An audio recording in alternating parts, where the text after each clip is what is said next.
What made a Japanese general stand alone in a tent in the mountains of Burma, convinced beyond all doubt that he could change the course of the entire war by marching into India, not through cunning, not through overwhelming force, but through will, through belief that a single decisive strike, perfectly timed, could shatter British power in Asia and liberate an entire subcontinent from colonial rule?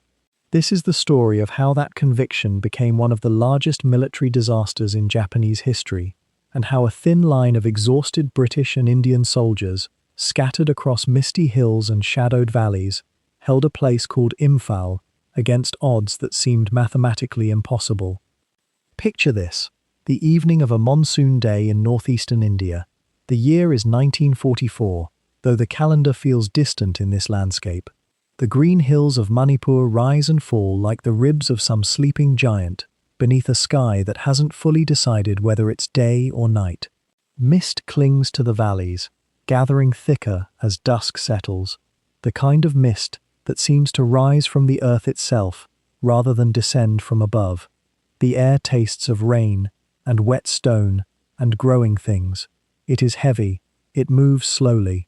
The smell of monsoon, that particular mingling of leaf rot and the metallic copper scent of approaching thunder, drifts across ridges and through gaps in the jungle where human paths barely exist. The roads in this corner of the world are not roads in any modern sense. They are tracks. They are suggestions of direction made by decades of careful footsteps. In the gathering darkness, they disappear entirely into stands of dense bamboo and teakwood forest, into terrain so broken and mountainous that a man on foot can walk for a day and end 1,000 feet below where he began, or climb that same distance upward without seeing more than 100 yards in any direction. The monsoon is coming with full force now. Swollen rivers are cutting deeper into their channels, and the earth itself seems to be slowly dissolving into mud. This is borderland.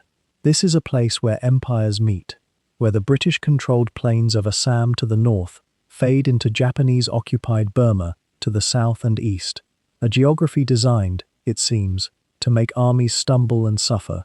The local Manipuri people know these hills with the intimacy of people who have lived nowhere else, who understand the rhythm of the rains and the seasons as clearly as they understand their own heartbeats.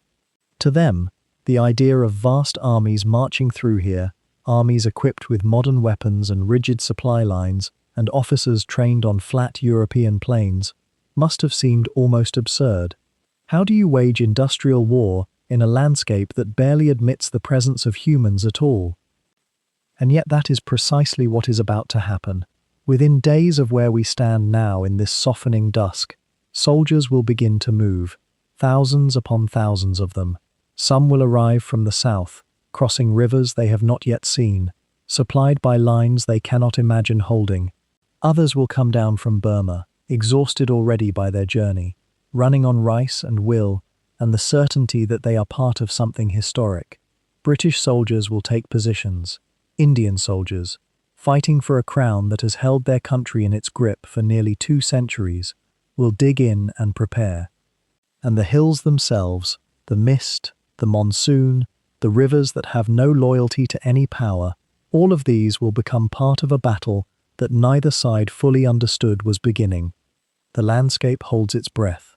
The rain increases.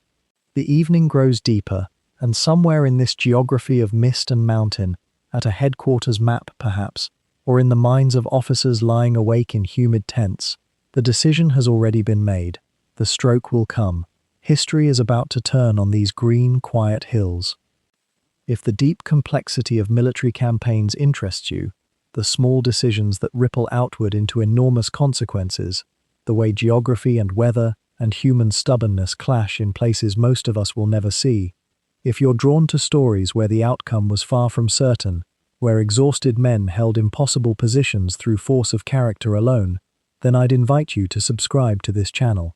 We tell the story of the Battle of Imphal, Japan's fatal drive into India during World War II, with all its strategic vision and human cost, all its brutal geography, and the way it marked a genuine turning point in the Asian theatre, the kind of deeply researched military history that opens the world in new ways. Now, to understand why a general named Renya Mutaguchi became so convinced that this moment, this place, this sudden convergence of circumstances represented his singular opportunity to alter the war's trajectory, we need to step back slightly and see the strategic board as it appeared in early 1944. Japan had conquered Burma completely. It occupied Thailand. It had pushed as far west as it possibly could on the land front.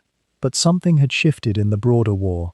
The American island-hopping campaign in the Pacific was grinding steadily forward. Submarine losses mounted monthly. The industrial capacity that America possessed seemed almost infinite in comparison to Japan's own, and the realization, which came slowly, it is true, but with increasing clarity, was that time was no longer an advantage but a dwindling resource. The war, if it were to be won at all, had to be won decisively soon. Attrition favored the Allies. And attrition, a Japanese general officer would understand, was a losing game. So what if there were another way? What if, instead of reacting defensively to American advances, Japan could strike one more decisive blow? What if the target were not an island, but a prize that had geopolitical weight? What if Japanese armies could march into India itself, link up with the Indian National Army, Indian soldiers fighting for independence from British rule, and shatter the British-held fortress of Imphal? The mere attempt would send shockwaves through Asia. It would demonstrate that Japan remained capable of offensive operations of enormous scale. It would inspire Indian independence fighters. It might, though this required imaginative optimism, so demoralize the British war effort in Asia that negotiated peace became conceivable. This was not a secret plan whispered among a small cabal of radical officers. This was Operation Yugo, and it was sanctioned at the highest levels of Imperial Japanese High Command. Mutaguchi would command it. He would have 3 divisions, the 15th, the 31st, and the 33rd. He would have support troops, engineers, supply units, cavalry elements. He would have access to some of Burma's supply depots. And he would have an absolute conviction, burning with an almost religious intensity, that Japanese soldiers, properly led, could accomplish what seemed impossible to anyone else who looked at a map. His own staff officers, some of them, held quieter doubts. They looked at the distance, 300 kilometers from the Chindwin River to Imphal. They looked at the monsoon calendar. They looked at the supply lines, or more precisely, at how thin those supply lines would inevitably become the farther from Burma an army pushed. They said nothing, or said it only in whispers, but the mathematics seemed to suggest that Mutaguchi's confidence might exceed what the ground and the weather would permit. The geography itself tells a story of difficulty, if one knows how to read it. The Chindwin River separates Burma proper from the Indian territories. It is broad. It is monsoon swollen this time of year, often moving with frightening force, carrying trees and debris downriver. Beyond it lies terrain that climbs relentlessly upward in broken, jungle-covered ridges, mountains really, with names in Manipuri and Burmese that mean little to a Japanese officer trained on Hokkaido or in the plains of Manchuria. These mountains are not impassable. Tribes and merchants have traded across them for centuries, but they are punishing. The jungle grows so thickly in places that it forms a canopy that blocks out the sun at midday. The air beneath that canopy is thick enough to feel like you're breathing through damp cloth. The rain, when it comes, does not fall in drops, but in sheets, in curtains, in what feels like the entire sky emptying itself at once. And then, if an army somehow negotiates those mountains and jungles, pushing south and west, it comes out onto the Imphal plain. The plain itself is a revelation, relatively flat, perhaps 30 or 40 kilometers across, surrounded by hills like an arena surrounded by spectators. The plain is where Imphal city sits, where the British have established their main headquarters and supply depot for their operations in Burma. The plain is where the road from the north comes down from Kohima, from Assam, from the supply depots of India proper. Control the plain and you control the gateway to India. Lose it, or be cut off from it, and you are slowly starving in territory that belongs to your enemy. The monsoon, too, has its own calendar and its own logic, utterly indifferent to military timetables. It arrives in May. When it arrives in full, it can transform the landscape within hours. Mere tracks become torrents, hillsides shed their earth, rivers that seemed fordable become impassable, food rots. Diseases that thrive in heat and moisture begin their own campaigns against the human body. Dysentery, dengue fever, cerebral malaria. The British would later refer to the monsoon as a second enemy, and they would not be exaggerating. An army advancing now, in late winter and early spring of 1944, would have perhaps 6 weeks of relatively favourable weather before the rains arrived in force. 6 weeks to move 300 kilometres through mountains, past British defensive positions, to capture a major city, consolidate a position, and either win decisively or begin the retreat that would have to happen before the roads became impassable. 6 weeks. It seems, in the calm of reflection, like a very narrow window. But to a general convinced of his destiny, it may not have seemed narrow at all. It may have seemed like sufficient time for the will of the warrior to overcome every obstacle that the terrain and the weather and the enemy could throw in the way. On the British side of the line, there was a very different calculation occurring. General William Slim, the commander of the British and Indian forces in Burma, was in the process of rebuilding an army that had been defeated and scattered and driven out of Burma just months earlier. His soldiers were learning, slowly, what it felt like to be an effective fighting force again. They had learned hard lessons. They had learned what happens when you allow an enemy to infiltrate your rear areas. They had learned what it means to have your supply lines cut. They had learned the power of, if you find yourself drawn to stories like this one, chronicles of distant campaigns where geography, strategy, and human endurance collide in ways that reshape entire theaters of war, you might consider subscribing to this channel. We create deeply researched military history documentaries designed to unfold slowly, deliberately, without the noise and urgency that so often clouds these narratives. Each episode is built on primary sources and scholarly consensus, but told in a cadence meant to accompany you through quieter hours, when the mind is most receptive to complexity, nuance, and the strange beauty that emerges from studying how ordinary people navigate extraordinary circumstances. There's a particular satisfaction we've found in following a single campaign from its distant political origins, through the fog of its opening moves, into the grinding middle, where supply lines fail and weather becomes an adversary, and finally, toward a resolution that was never certain until it arrived. The Battle of Imphal contains all of this. It is, in many ways, a perfect vessel for understanding not just what happened in a particular corner of World War II, but why wars unfold as they do, not through grand pronouncements or heroic gestures alone, but through the accumulation of thousands of small decisions, each made by individuals working with incomplete information, constrained by terrain they may not fully understand, and driven by ambitions that sometimes outrun their capacity to achieve them.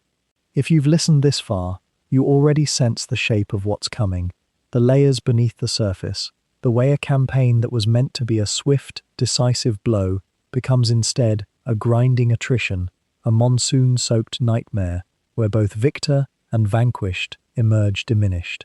That's the kind of story we pursue here. Stories that reward patience, that unfold across weeks of listening if you wish, that honor the complexity of what happened without losing sight of the human beings at the center of it. So as we move deeper into the strategic thinking that drew Japan toward India in 1944, as we meet the generals and their doubts, as we begin to understand the roads they would traverse and the obstacles they would face, know that this is part of a larger conversation we're having about war, geography, logistics, and the weight of command. Conversations that continue, episode after episode, always with the same commitment to accuracy, to thoughtfulness, and to pacing that allows you to absorb and reflect rather than merely consume. For now, let's settle into what comes next, the unfolding of Operation Yugo, one of the war's most ambitious and ultimately tragic campaigns. seen through the eyes of those who planned it, fought it, and ultimately could not win it. By late 1943, Japan had already held Burma for nearly 2 years. They had swept down from Thailand and Siam with remarkable speed in 1942, driving the British and Indian forces northward in a humiliating retreat that shattered the myth of European invincibility in Asia. The Japanese occupation had settled into something more permanent by then, a military administration stretched thin across jungles and valleys, yet still formidable, still commanding the territory with sufficient force to maintain control. And from this foothold in Burma, something began to form in the minds of Japanese military planners, something that seemed almost inevitable when you looked at a map. If we hold Burma, and if we could just push farther west across the border, into Manipur, into Assam, we might finally reach India itself. The strategic vision was seductive in its simplicity. India, at that moment in 1943, was a land of profound political ferment. The British hold on the subcontinent had already begun to crack under the weight of independence movements and the strains of total war. The Quit India movement had erupted the previous year, leaving simmering resentment in many regions. And here was Japan's opportunity, or so Tokyo believed, if a Japanese army could appear on Indian soil, could penetrate even a little way into the heartland, the political situation might rupture entirely. Indian nationalists might rise up against their British rulers. The carefully maintained order of the Raj might crumble from within. This dream of a Japanese thrust into India was not born from military necessity, you understand. Japan had no real strategic need to conquer India. The war was not going well for them by this point. They were already losing in the Pacific, already struggling on multiple fronts. What drew them eastward toward India was something more intoxicating and more dangerous. The possibility of a psychological victory, a demonstration that the British Empire was not as secure as it claimed to be. If Japanese soldiers could stand on Indian territory, if they could threaten the great cities and industrial heartland of the subcontinent, it might reshape the entire political landscape of Asia. Other nations might reconsider their allegiances. The prestige of the British would suffer a blow from which it might never fully recover. And there was another element to this calculus, one that made the vision seem almost plausible. Japan had cultivated relationships with Indian nationalists for years. In particular, there was the Indian National Army, a force of Indian soldiers and armed nationalist volunteers who had declared themselves willing to fight alongside the Japanese against the British. Their leader was Subhas Chandra Bose, a charismatic nationalist who had broken with Gandhi's non-violent resistance and sought instead to secure Indian independence through armed struggle. In Bose's vision, Japanese military support could be the catalyst for a general uprising that would force the British to either withdraw or be consumed by internal revolution. Here, then, was a possible alliance of convenience. Japan would push into India, the Indian National Army would rise behind them, and together they might reshape the political future of South Asia. The Japanese occupation of Burma had also revealed something else that seemed encouraging to planners in Tokyo. The infrastructure of British India existed on the other side of the border: railways, roads, supply depots, communication networks. In theory, if a Japanese force could cross into Manipur and Assam, they would find themselves suddenly in contact with an entirely different economic landscape, one that had been built up over a century of British imperial administration. There was oil in Assam. There were factories, warehouses, strategic stockpiles. The vision was not simply of conquest, but of the seizure of resources and territory that could be held and exploited. Yet there was something almost dreamlike about all of this, something that more cautious minds among the Japanese officer corps seemed to sense. Even then, Burma was not a fully secured base. The supply lines that stretched from Rangoon northward into the Burmese jungle were tenuous at best, dependent on primitive logistics and vulnerable to Allied air power. The monsoon season, as any experienced soldier knew, would arrive in May and June, turning roads and rivers into nearly impassable barriers. Moving large military forces across such distances and through such terrain, and then sustaining them thousands of miles from the main Japanese centers of supply and strength. This was a gamble of extraordinary proportions. Still, by the beginning of 1944, the strategic situation seemed to align in Japan's favor, just enough to make the attempt seem worth the risk. The British and Indian forces in Burma had been defeated and pushed northward. The Japanese held the initiative. There was a moment, perhaps, when such a thrust seemed possible, and in Burma's military headquarters, in the headquarters of the Japanese Burma Area Army, a vision began to crystallize into a plan. What had been imagination and ambition among the planners of Tokyo would soon become Operation Yugo, one of the last great offensive operations the Japanese would launch in South and Southeast Asia, and one that would carry within it both the remnants of Japanese imperial ambition and the seeds of catastrophic defeat. The road to India seemed open, or at least seemed less closed than it would have seemed even a year earlier. The question was not whether it was truly passable, but whether the moment would allow it to be traversed before the full weight of Allied industrial strength and military power turned to face it. And so, as the dry season of early 1944 approached, as the weather began to clear and the possibility of military movement became slightly less daunting, the Japanese began their preparations in earnest. 3 divisions would be committed to the operation. Nearly 100,000 soldiers would be set in motion across the jungles and mountains of Burma. And in that vast commitment of men and resources, the fate of the war in South Asia was quietly being decided, though none of the planners involved could have known how it would end, how the earth itself would soon conspire against them, and how the dream of reaching India would dissolve into one of the greatest military catastrophes Japan had yet suffered.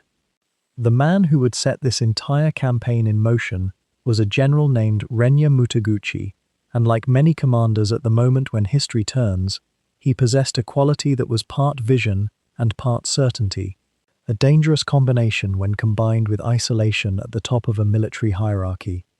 Mutaguchi had spent years in Burma, had watched the sprawling British Empire seem to stumble and fracture under Japanese pressure, and he had begun to form an idea that grew in his mind like a seed taking root in dark soil. What if, he reasoned, Japan could strike not merely at Burma, but across its eastern border into India itself? What if they could reach Imphal, that remote jewel of a city on the Green Plain, and from there push toward the Indian heartland? The very thought seemed to crystallize something in him, a belief that this moment, this window of opportunity, might never come again. Mutaguchi was 56 years old when he assumed command of the 15th Army in 1943, and by all accounts, he was a man of considerable energy and stubborn conviction. He had seen action across the territories Japan controlled, understood the mechanics of jungle warfare, and had developed an almost obsessive focus on what he called a decisive strike into India. For him, this was not merely a tactical maneuver to shore up the Burma front, but something grander, a means by which Japan might negotiate from strength, might demonstrate to the world that the empire still possessed the capability to strike deep into enemy territory, might even inspire the Indian independence movements that Tokyo had long cultivated through the Indian National Army. Can you hear in that ambition the echoes of a commander who perhaps sensed that the war itself was beginning to slip away, and who grasped at one final possibility of turning the tide through audacity?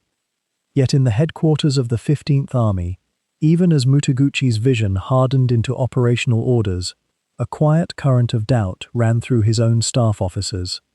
These were experienced men, trained in the traditions of the Imperial Japanese Army, accustomed to following orders without question, and yet they possessed eyes and minds that saw the numbers clearly. There was, for instance, the matter of supply. Mutaguchi's plan called for 3 divisions to advance rapidly across difficult terrain, across the Chindwin River and into the mountains beyond, carrying with them only what they could transport on foot or with limited pack animals. The monsoon season was approaching. The officers knew this as they knew their own names, which meant that roads would turn to mud, rivers would swell, and the very land itself would become an enemy, as treacherous as any Allied soldier.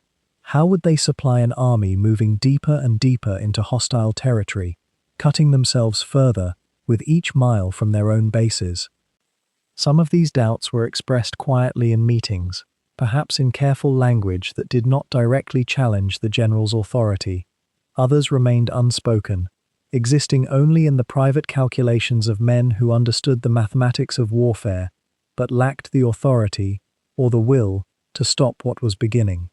There was the Chief of Staff, Colonel Sugita, who appears in the historical record as troubled but ultimately compliant. There were divisional commanders who submitted their own plans for the operation, men like Lieutenant General Shoji Yamamoto and others who had their own calculations of what was possible and what was merely hopeful thinking. And yet the momentum of the enterprise, once Mutaguchi had committed himself fully to it, became difficult to arrest. This is often the way with military hierarchies, is it not? When a commander at the highest level has fixed upon a course of action, subordinates find themselves swept forward by the current of command. What made Mutaguchi's fixation particularly compelling to Tokyo's high command was that it arrived at a moment when Japanese strategic options were rapidly narrowing.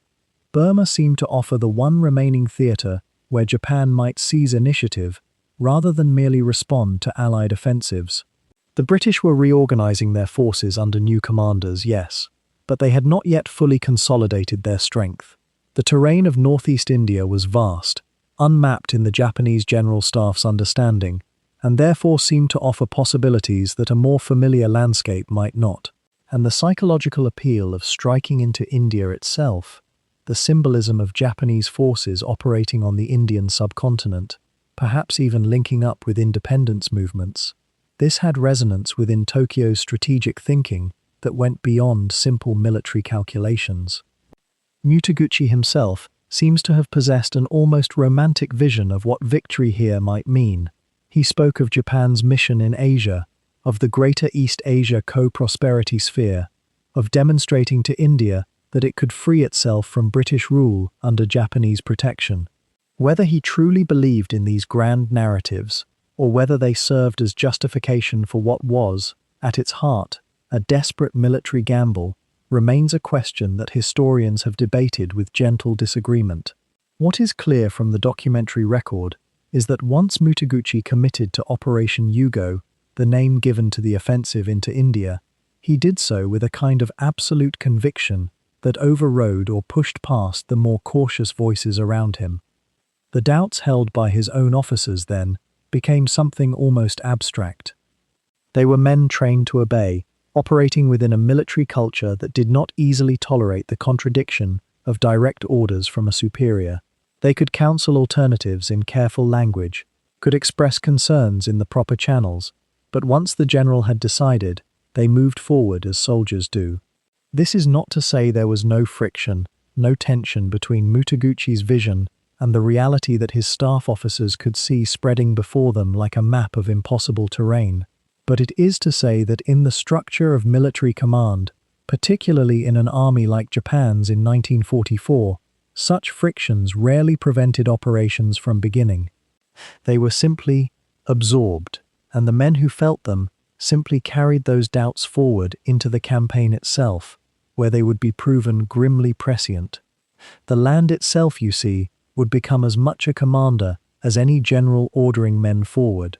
To understand what was about to unfold across the coming months, one must first understand the quiet, overwhelming presence of the geography that held everything: the rivers, the mountains, the timing of the monsoon rains that fell with the regularity of a heartbeat across this corner of Southeast Asia. The Chindwin River flows northward through the heart of Burma, wide and muscular where it matters most, a natural boundary that for centuries had marked the edge of one world and the beginning of another. By early 1944, Japanese forces had consolidated their hold across most of Burma, and the Chindwin represented both their springboard and their anchor. On its western bank lay the river itself, deep enough in most places to require crossing at carefully chosen points, through villages whose names few outside the region had ever heard. Beyond it, the land rose gradually at first, then more steeply, into a landscape of remarkable complexity. The terrain between the Chindwin and the Imphal plain is not a simple climb, but rather a series of ridges and valleys, dense with jungle, that seems almost to possess its own consciousness. These are not tall mountains in the way the Himalayas are tall. The highest peaks rise perhaps to 8,000 feet, but they are relentless in their steepness, their cliffs, and narrow passes, offering natural choke points where a small force might hold back a larger one for days. The jungle itself, particularly the sal and teak forests that dominate the landscape, grows so thickly in places that a soldier moving through it might see no more than a few yards ahead, the green overhead so complete that even bright midday becomes a strange twilight. It is the sort of terrain that punishes precision and favors those who have learned to move through it slowly, carefully, with infinite patience. The Imphal plain itself sits on the far side of these mountains, like a secret waiting to be discovered. It is relatively flat compared to the terrain that surrounds it, perhaps 30 miles across at its widest point, ringed almost entirely by these protecting mountains. In 1944, the plain contained the valley's capital, Imphal itself, a city of modest size but considerable strategic importance. It had been a British garrison station before the war, a place of bungalows and administrative buildings, and by 1944 it had become the headquarters for all Allied operations in this theatre, a hub where supplies could be stored, where decisions could be made, where sick and wounded could be brought for care. The critical question, though, was this: how does one reach that plain? There were only a handful of routes through the encircling mountains. The main road from the south wound through a place called Tiddim, a town that sat like a cork in a bottle, controlling movement up and down a crucial valley. From the east, there were passes that could be used if one knew them well, passes that the Japanese would come to know very intimately. And from the north, the road descended from another crucial town, Kohima, which itself sat on a ridge that commanded approach to the plain. It is striking, really, how much the fate of armies would be determined not by grand maneuver, but by control of these narrow passages, these towns that seemed almost insignificant until they became the difference between victory and defeat. The monsoon cycle added a dimension of urgency that shaped every calculation. The rains in this part of India arrive with the predictability of seasons themselves, and the monsoon season typically begins in May or early June, transforming roads into rivers and making movement increasingly difficult. By July and August, the rains become truly torrential, and operations become nearly impossible for any army dependent on vehicular transport and supply lines.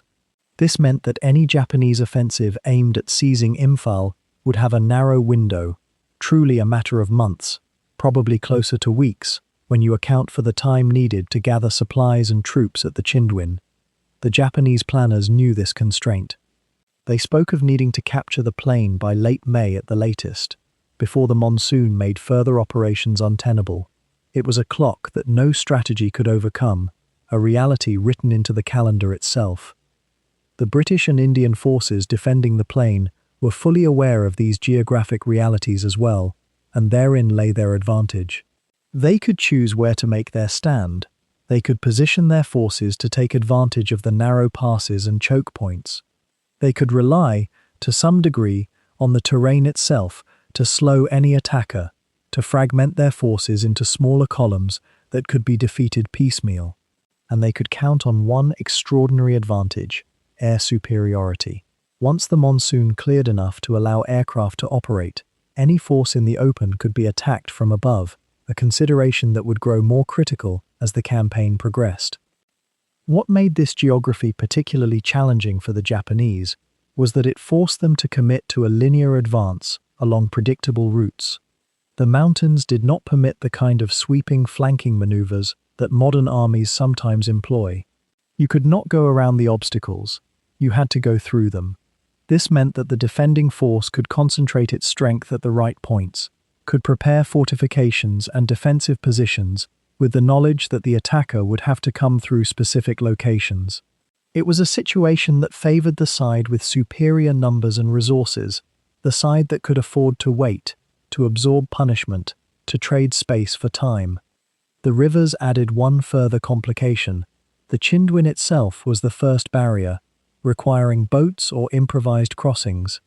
But once across, the attacking force would encounter smaller rivers within the mountainous terrain, streams that in the dry season were manageable, but that swelled dangerously during and after heavy rains. These small watercourses could become significant obstacles, and every bridge destroyed, or every ford lost, could delay an army by hours or even days. In warfare, such delays compound. An army that must move slowly, accumulates supply problems, becomes vulnerable to attack, loses momentum. There is something almost poetic about how much control the land itself was about to exert over the coming struggle. The mountains did not care about either commander's ambitions. The rivers flowed at their own pace. The jungle remained indifferent to human hope or human suffering. What mattered was understanding these forces, respecting them, planning within their constraints. The Japanese would soon learn that no amount of military audacity could overcome the simple fact that their soldiers would have to move through terrain that was not built for modern warfare, that was designed, almost, to break armies into fragments and exhaust them in the attempt to reassemble those fragments. Across the plain and into the valleys where British and Indian soldiers waited, there moved a different kind of preparation, one built not on aggression, but on hard-won memory. General William Slim, a man whose name would echo through military history more quietly than the great theatre commanders of Europe, had inherited an army that had learned defeat in the cruelest possible classroom. The Burma campaign of 1942 had been a rout, a shattering collapse that sent British forces and Indian regiments stumbling backward through jungle and river, pursued relentlessly until they crossed into Assam and the safety of India itself. That campaign had taken something precious from the men who lived through it: confidence, coherence, the belief that their army could hold a line against Japanese assault. Slim understood what so many commanders miss, that an army rebuilding after disaster must do more than acquire new weapons or rotate in fresh troops. It must regain its nerve. The men in his command had watched their brothers fall to Japanese tactics that seemed, in those desperate days, almost supernatural in their ferocity. They had seen units scatter and dissolve. They had retreated across rivers, swollen with monsoon rains, abandoning equipment, sometimes abandoning wounded, because the alternative was to be overrun. Those scars do not heal quickly, no matter how many replacements arrive from training depots in Delhi and Bombay. What Slim possessed, and what distinguished him from many of his contemporaries, was patience paired with clarity of purpose. He did not attempt to erase the memory of defeat. Instead, he built something more durable. He built an understanding. In the months after that retreat, as British and Indian forces regrouped and were slowly reinforced, Slim spent time with his men, walking through camps, speaking to junior officers and sepoys, listening to what had broken and what might be repaired. He came to understand that the Japanese had won their victories not primarily through superior tactics or training, but through ruthlessness and speed. They moved light, carried minimal supplies, lived off the land by forcing it to feed them, and appeared wherever and whenever their opponents were unprepared. The question that Slim posed to himself and to his staff officers was simple but profound. Could an army be built that did not fear movement and did not require the long supply lines that anchored European warfare? Could Indian soldiers, many of them peasants from the plains of Bengal and the Punjab, be trained not to panic when Japanese infiltration tactics began, when small groups of enemy soldiers appeared behind the lines, when the night erupted with banzai charges, when the sounds of battle seemed to come from everywhere at once? The answer, as it emerged slowly through 1943 and into the early months of 1944, was yes, but only if the army's confidence could be rebuilt from its foundation. Slim reorganized his forces around what became known as a box or fortress defense. Rather than stringing units thinly across a vast front, vulnerable to being outflanked and surrounded in the darkness, he trained his men to hold concentrated positions, to defend in depth, to trust that in a defensive posture, numbers and firepower would eventually tell. He encouraged every officer, down to platoon commanders, to believe that even if surrounded, they could hold their ground indefinitely if supplied from the air. This was not mere wishful thinking. It was a calculation based on intelligence about Japanese logistical weakness and on the growing strength of Allied air support. The Indian army that Slim commanded deserves a careful pause in this telling. In the popular imagination of Western history, the Burma campaign and the defense of India were stories written almost entirely by British generals and British regiments. The reality was far different. By 1944, the Indian Army had grown to over 2 million men, the largest volunteer force in the world at that time. The divisions fighting under Slim's command included Indian infantry, Punjabi, Bengali, and Gurkha soldiers who had learned to trust their officers and who would prove, when the moment came, to be the equal of any soldiers on any battlefield. These men had something additional to prove, beyond the simple necessity of defense. India was at that moment moving, in the minds of many of its people and its political leaders, toward independence from British rule. The war was being fought in their homeland, and the enemy that stood against them was an Asian power that spoke sometimes of liberating Asia from Western domination. For Indian soldiers to fight well was not simply a military imperative, it was a matter of national and personal dignity that would echo long after the war's end. Slim chose his divisional and brigade commanders with great care, favoring men who combined aggression with adaptability. He promoted younger officers, men who had survived the retreat of 1942 and learned from it. He created a corps of intelligence officers, tasked not with the grand strategic estimates beloved by headquarters, but with the mundane, crucial work of understanding Japanese habits, supply movements, and vulnerabilities. How fast did Japanese columns typically move? How far could a division march without resupply? What were the breaking points of their logistics? These questions, asked repeatedly and answered with gathering precision, began to shift the psychological balance in the Allied camp. The rebuilding process was not dramatic. There were no grand ceremonies, no stirring proclamations. Instead, there were small moments of restored confidence. A company of Indian soldiers held a position against Japanese probing attacks, held it without receiving a court-martial for not advancing. An airfield was improved so that reconnaissance aircraft could fly more missions. A supply depot was reorganized so that ammunition reached forward units faster. A training exercise was conducted in which a battalion was deliberately surrounded and resupply was maintained entirely by parachute drops, and it worked. Each small success rippled outward, changing the conversation in camps and headquarters from, "Can we hold India?" to "How do we defeat them?" By the time Mutaguchi's divisions were gathering on the banks of the Chindwin River, Slim's army was not what it had been a year before. It was leaner, more flexible, and, perhaps most importantly, it believed in itself again. The soldiers knew their officers. The officers knew their men. There was continuity of command that ran from general to platoon sergeant. And there was something else that military historians sometimes overlook. There was a shared understanding, born from joint sacrifice and shared mistakes, that this army would not break apart under the shock of contact.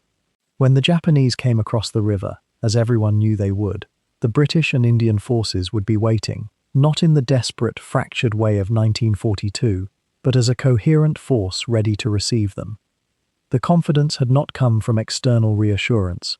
It had come from the hard work of facing what had failed and asking why, and then building something that might succeed. In the cool weeks before the monsoon fully arrived, as March 1944 turned toward April across the border regions of Burma, something vast and deliberate began to move through the jungle. 3 divisions of the Japanese 15th Army, numbering perhaps 85,000 men, began their careful crossing of the Chindwin River. They moved not as one thundering wave, but in measured columns, trickling across pontoon bridges and through the dark water at fording points, each man carrying what supplies he could manage on his back, each unit timed and sequenced with the precision that Japanese military culture still demanded, even as the war itself had begun to slip away from their grip. The Chindwin itself was a natural frontier, a river that seemed to whisper warnings in the monsoon dampness. It was wide enough to be an obstacle, deep enough to be respected, and its crossings were few enough that each one became a choke point of vulnerability. Yet the Japanese had studied this terrain for months. Intelligence officers had mapped the fords and the possible bridge locations.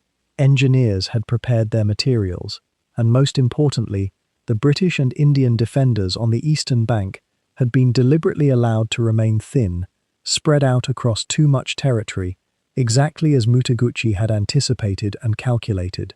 The Chindwin crossings, when they came, met with only light resistance, flickering skirmishes rather than desperate stands. Small units of British troops and Indian sepoys, knowing they were vastly outnumbered and following orders to withdraw rather than be surrounded, faded back into the jungle. The river crossing was, in this sense, almost unopposed. What kind of war creates a situation where an army of 85,000 men can simply walk across an international border with barely a shot fired? The answer lies partly in the scale of the theatre, the vast distances, the shortage of men on the Allied side, and partly in the British command's decision to trade territory for time, to let the Japanese advance into prepared positions rather than meet them in the confusion of the frontier zone. It was, on paper, a sound calculation, but it meant that in those early weeks of Operation Yugo, as it was codenamed, there was an eerie sense of Japanese momentum, of the invasion succeeding simply because it had begun. The three divisions that crossed the Chindwin were not, it should be said, Japan's finest troops anymore.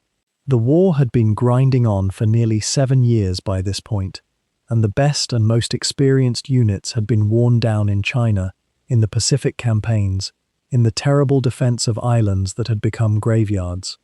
These divisions had seen action, certainly, but they carried with them a certain roughness, a desperation that came from knowing that they were being asked to accomplish something extraordinary with resources that were becoming scarcer by the month. Yet they were still disciplined. They were still, by and large, convinced of the righteousness of their cause, and they were moving with the apparent blessing of circumstances and terrain. The monsoon was still weeks away, though its precursor rains had already begun. The jungle was green and dripping, the air was thick with moisture, and visibility was often reduced to mere yards. The paths that wound through the thick vegetation were barely paths at all.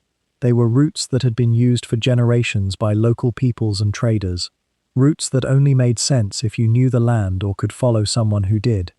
The Japanese had guides, some of them Burmese who had been pressed or recruited into service, some of them drawn from the Indian National Army, which had begun to coalesce around Japanese sponsorship in the hope of staging its own liberation campaign against the British.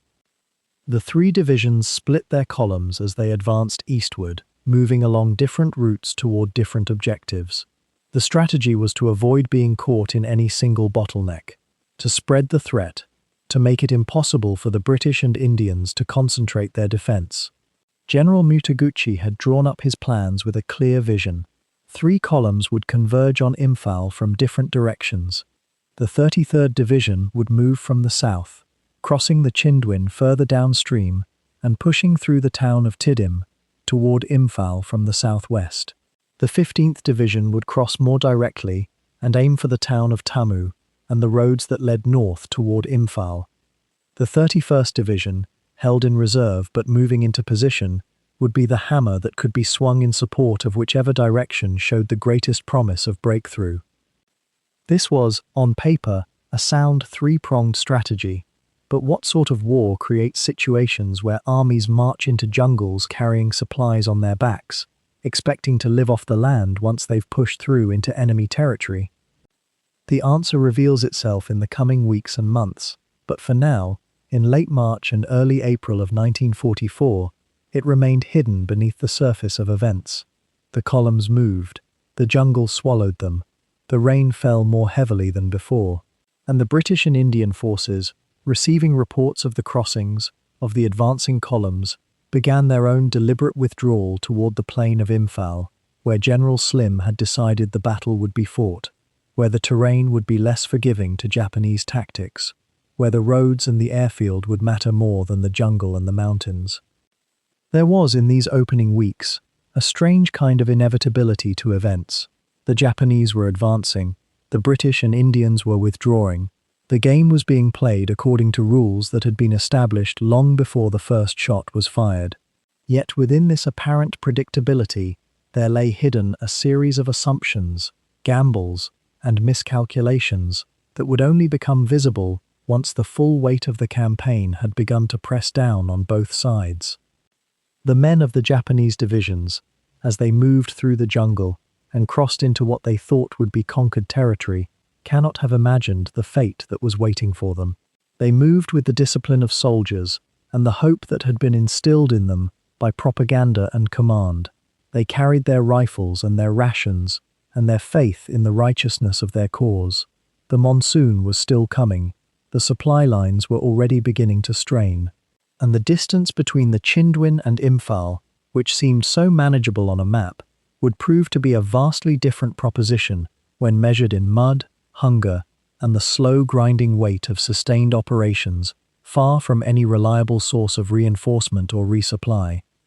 What sustained a Japanese infantryman as he trudged through the sodden valleys of Manipur with nothing but a rifle, a web of rice straw, and the certainty that the next meal was already 3 days past due? The answer lies not in the grand calculations of generals, but in the quiet, grinding reality of survival, a reality that would, by the campaign's end, become the true adversary far more than any Allied defense. The Japanese soldier of 1944 entered Operation Yugo with rations designed for a campaign lasting perhaps 40 days. Each man carried dried rice, often supplemented with small quantities of miso paste, hard biscuits that could outlast stone, and if fortune smiled, a pinch of salt wrapped in paper.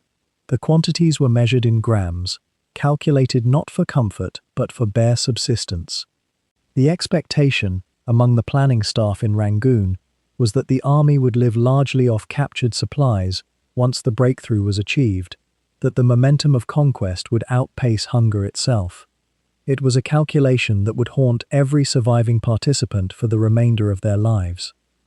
The jungle, particularly once the monsoon began in May, transformed the simple act of eating into an ordeal of its own.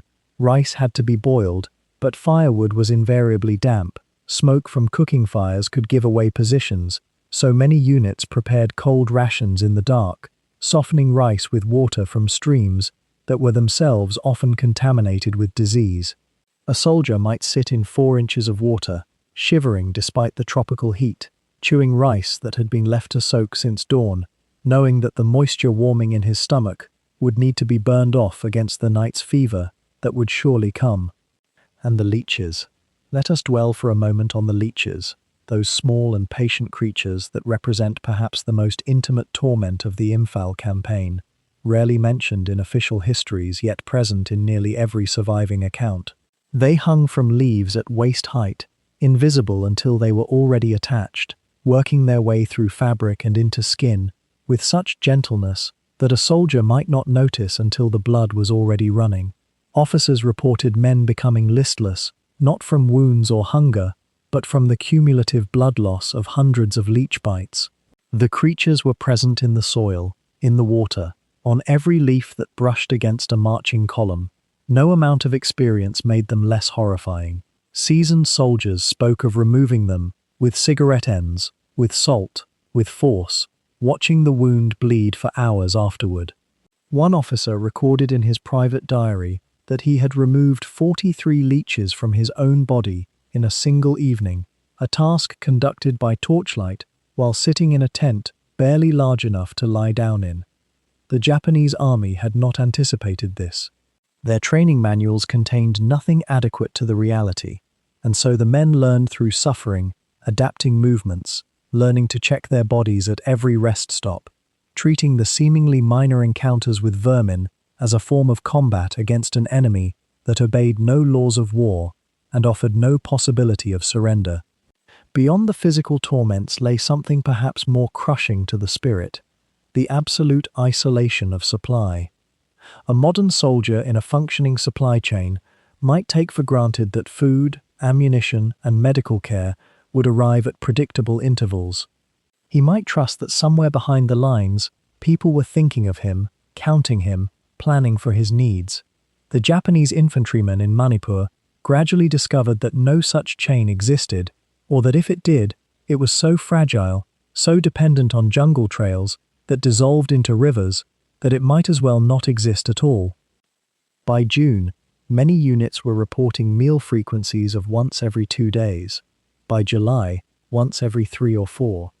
The psychological weight of this discovery cannot be overstated. This was not the hunger of temporary hardship. This was the hunger of systematic abandonment, the growing realization that the supply lines existed only in theory, that the promises made at divisional headquarters were spoken into a void where roads became mud, and mud became rivers, and rivers became impassable. A soldier might look at his officer and see not a leader, but a man who was also hungry, whose authority extended precisely as far as his own ability to endure. Dysentery followed hunger as naturally as shadow follows light. In the wet conditions, with contaminated water, with no fuel sufficient to boil supplies adequately, with men too weak to maintain any standards of sanitation in their own persons, disease began its quiet work. Battalions that entered the campaign with 800 men found themselves, 3 months later, with fewer than 300 capable of carrying a rifle. Some of these absences were due to bullets and shrapnel, true enough, but an increasing proportion were due to men who could no longer stand, who burned with fever, who lay in the mud watching the flies settle on their eyelids and feeling indifferent about it. The officers were aware of this. General Mutaguchi received reports. His staff compiled statistics, yet the campaign continued, because to stop it was to admit failure, and failure at this stage seemed unthinkable. So the men walked deeper into the mountains, carrying less and less, eating meals that grew smaller and more theoretical, their uniforms rotting on their bodies, their boots dissolving into the mud, so that many fought barefoot, despite the razor-sharp rocks and thorns that grew in profusion across the Manipur hills. Consider for a moment what this does to a man's will. In the early weeks of the campaign, when he was reasonably fed, when he was moving forward in apparent victory, when the thunder of artillery suggested momentum and power, a Japanese soldier could tell himself a story.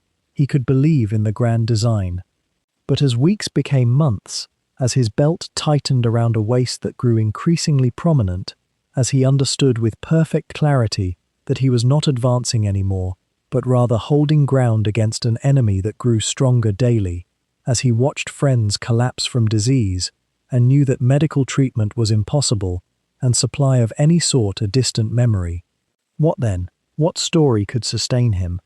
The answer, for many, was a kind of transcendence into numbness. Men became almost mechanical in their functioning.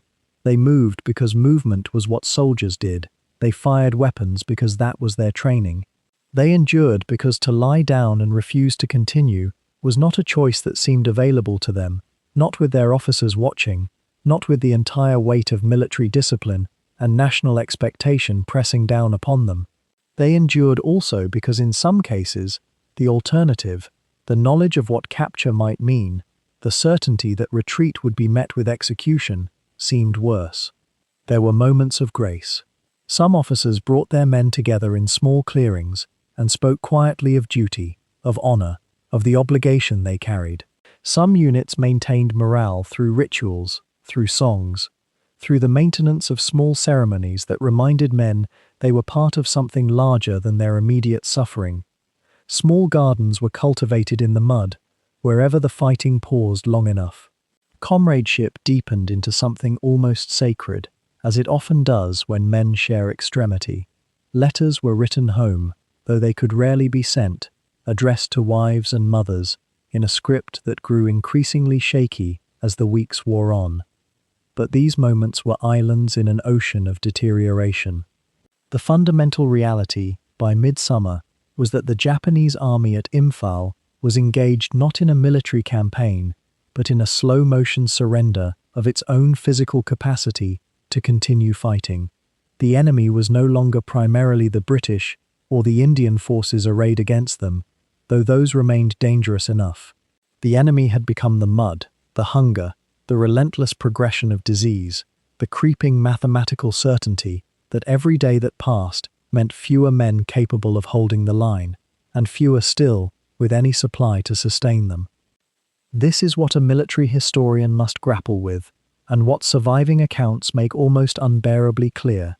By the second month of the Battle of Imphal, victory had become physically impossible, not because the tactical situation forbade it, but because the men themselves were literally dissolving from within. They could not advance because there was nothing left to advance with. They could hold their positions because that required only that they remained standing, and this they did, for reasons that have less to do with strategy and more to do with a peculiar form of human endurance that deserves to be recognized and honored, even when the cause it served was increasingly revealed to be futile. By late March, as those Japanese columns pressed deeper into the rain-soaked mountains, General William Slim faced a decision that would define not just this battle, but perhaps the entire campaign in Southeast Asia. He knew, with a clarity born from bitter experience in Burma months before, that holding every village and ridge in a linear defense would only drain his forces across impossible terrain. The Japanese were moving fast, faster than supply lines should allow, and they were converging from multiple directions like water finding cracks in stone. Slim's instinct, almost counterintuitive for a general being pressed backward, was to withdraw, not to flee, but to contract, to draw his forces inward toward a place where he could gather strength. The plain around Imphal, you might wonder, what made it so precious, if retreat was the answer? It was terrain in reverse. Where the mountains favored the attacker moving through jungle, where surprise and speed could overcome numbers, the plain offered something entirely different. It offered space to maneuver, room for artillery to range across open ground, and most crucially, a place where air superiority meant everything. Slim had learned that lesson in the wreckage of earlier defeats. An army with control of the skies could be supplied, reinforced, and protected across open country. An army trapped in jungle and mountains became vulnerable to every advantage the Japanese possessed. So the withdrawal began with a kind of deliberate grace that only a confident commander could orchestrate. It was not panic, it was not the collapse of a line, though to the men in the forward positions it sometimes felt that way, moving backward through mud and monsoon rain, abandoning villages they had held, wondering if their general understood what he was asking of them. But Slim understood precisely. He was orchestrating a concentration of force, gathering his scattered divisions and regiments like fingers closing into a fist. The Japanese were stretching their supply lines thinner with every mile forward. They were moving away from their bases, away from any hope of supply by sea, relying on what they could carry and what they could take from the land. And the land, as this campaign would prove again and again, gave very little. The Allied forces fell back toward Imphal in stages, trading distance for time, slowing the Japanese advance just enough to allow the build-up to accelerate. Brigade by brigade, regiment by regiment, troops moved from the outer perimeter toward the plain. Engineering units worked frantically to improve roads, to create supply dumps, to establish positions from which artillery could dominate the approaches. It was exhausting work, done in constant rain, done by men who were hungry and tired, and watching comrades fall to disease as easily as to bullets. But there was a shape forming to it, a pattern that Slim had envisioned. He was creating a fortress, not of walls and ramparts, but of concentrated firepower and depth. The Japanese 15th Army, under General Mutaguchi's command, pushed toward Imphal, not knowing, or perhaps refusing to know, that they were advancing into a trap set by a general who understood their limitations better than they understood themselves. Mutaguchi wanted decisive battle. He wanted to bring the British and Indian forces to a stand and break them through sheer will and maneuver. He believed that if he could strike hard enough, if he could move quickly enough, if he could capture Imphal before the Allies could gather sufficient strength, he could force a collapse. But Slim was counting on something different. He was counting on the peculiar mathematics of modern warfare, where supply matters as much as courage, where logistics decides as much as tactics, where an army spread across jungle lines is far weaker than an army concentrated on a plain with air support overhead.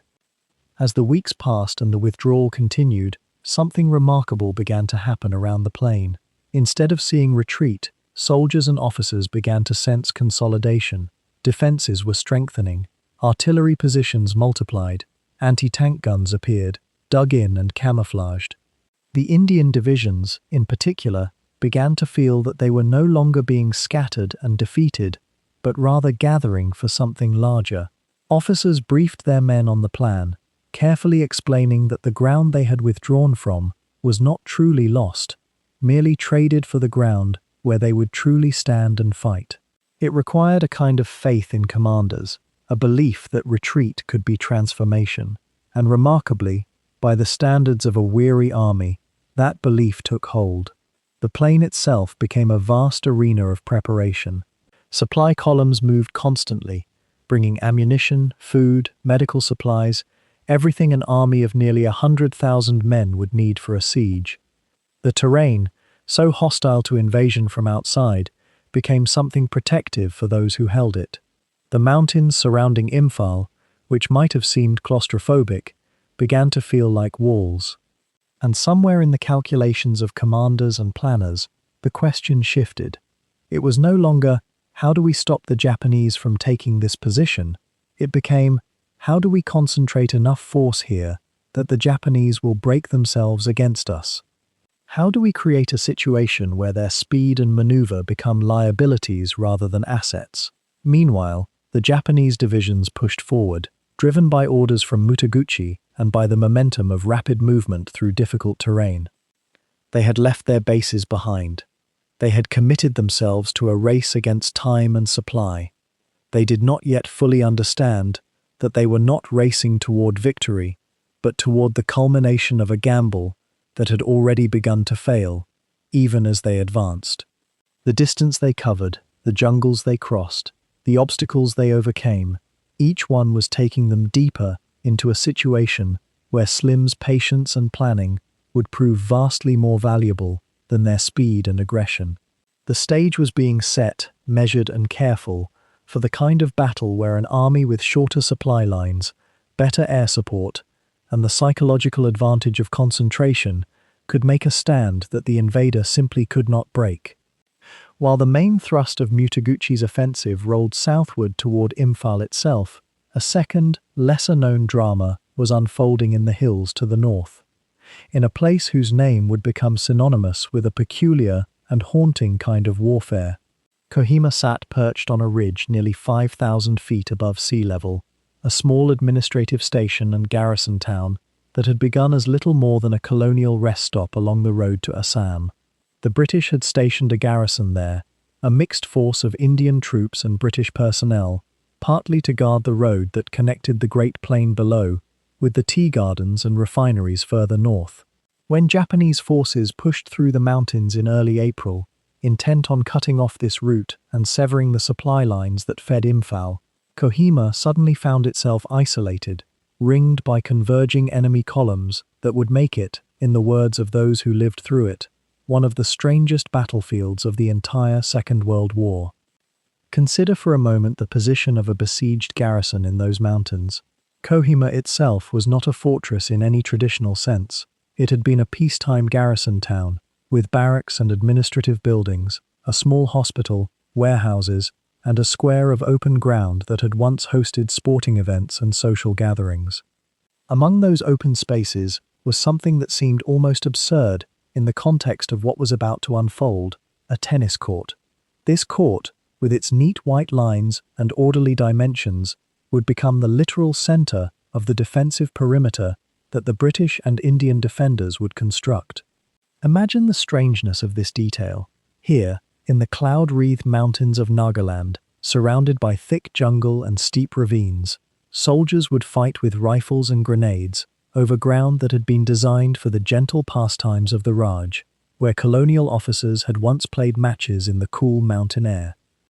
The siege of Kohima would differ markedly from what was happening simultaneously at Imphal. At Imphal, General Slim had orchestrated a deliberate withdrawal, drawing the Japanese into a carefully prepared defensive position on open ground where Allied advantages in firepower and air support could be brought to bear. But Kohima, by contrast, was not part of this plan. It was a garrison that found itself cut off, almost by accident, as Japanese forces driving north moved faster than anyone in the British High Command had anticipated. The commander there, a Colonel Hugh Richards, would have to improvise a defense with the men he had, roughly 250 British soldiers, perhaps 400 Indian troops, and a miscellaneous collection of support personnel, engineers, and ordnance men.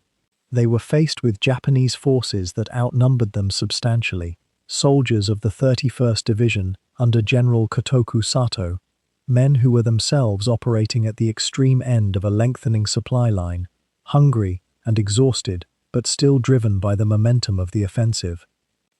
What emerged over the days that followed was a kind of battle unlike any other in the Burma campaign.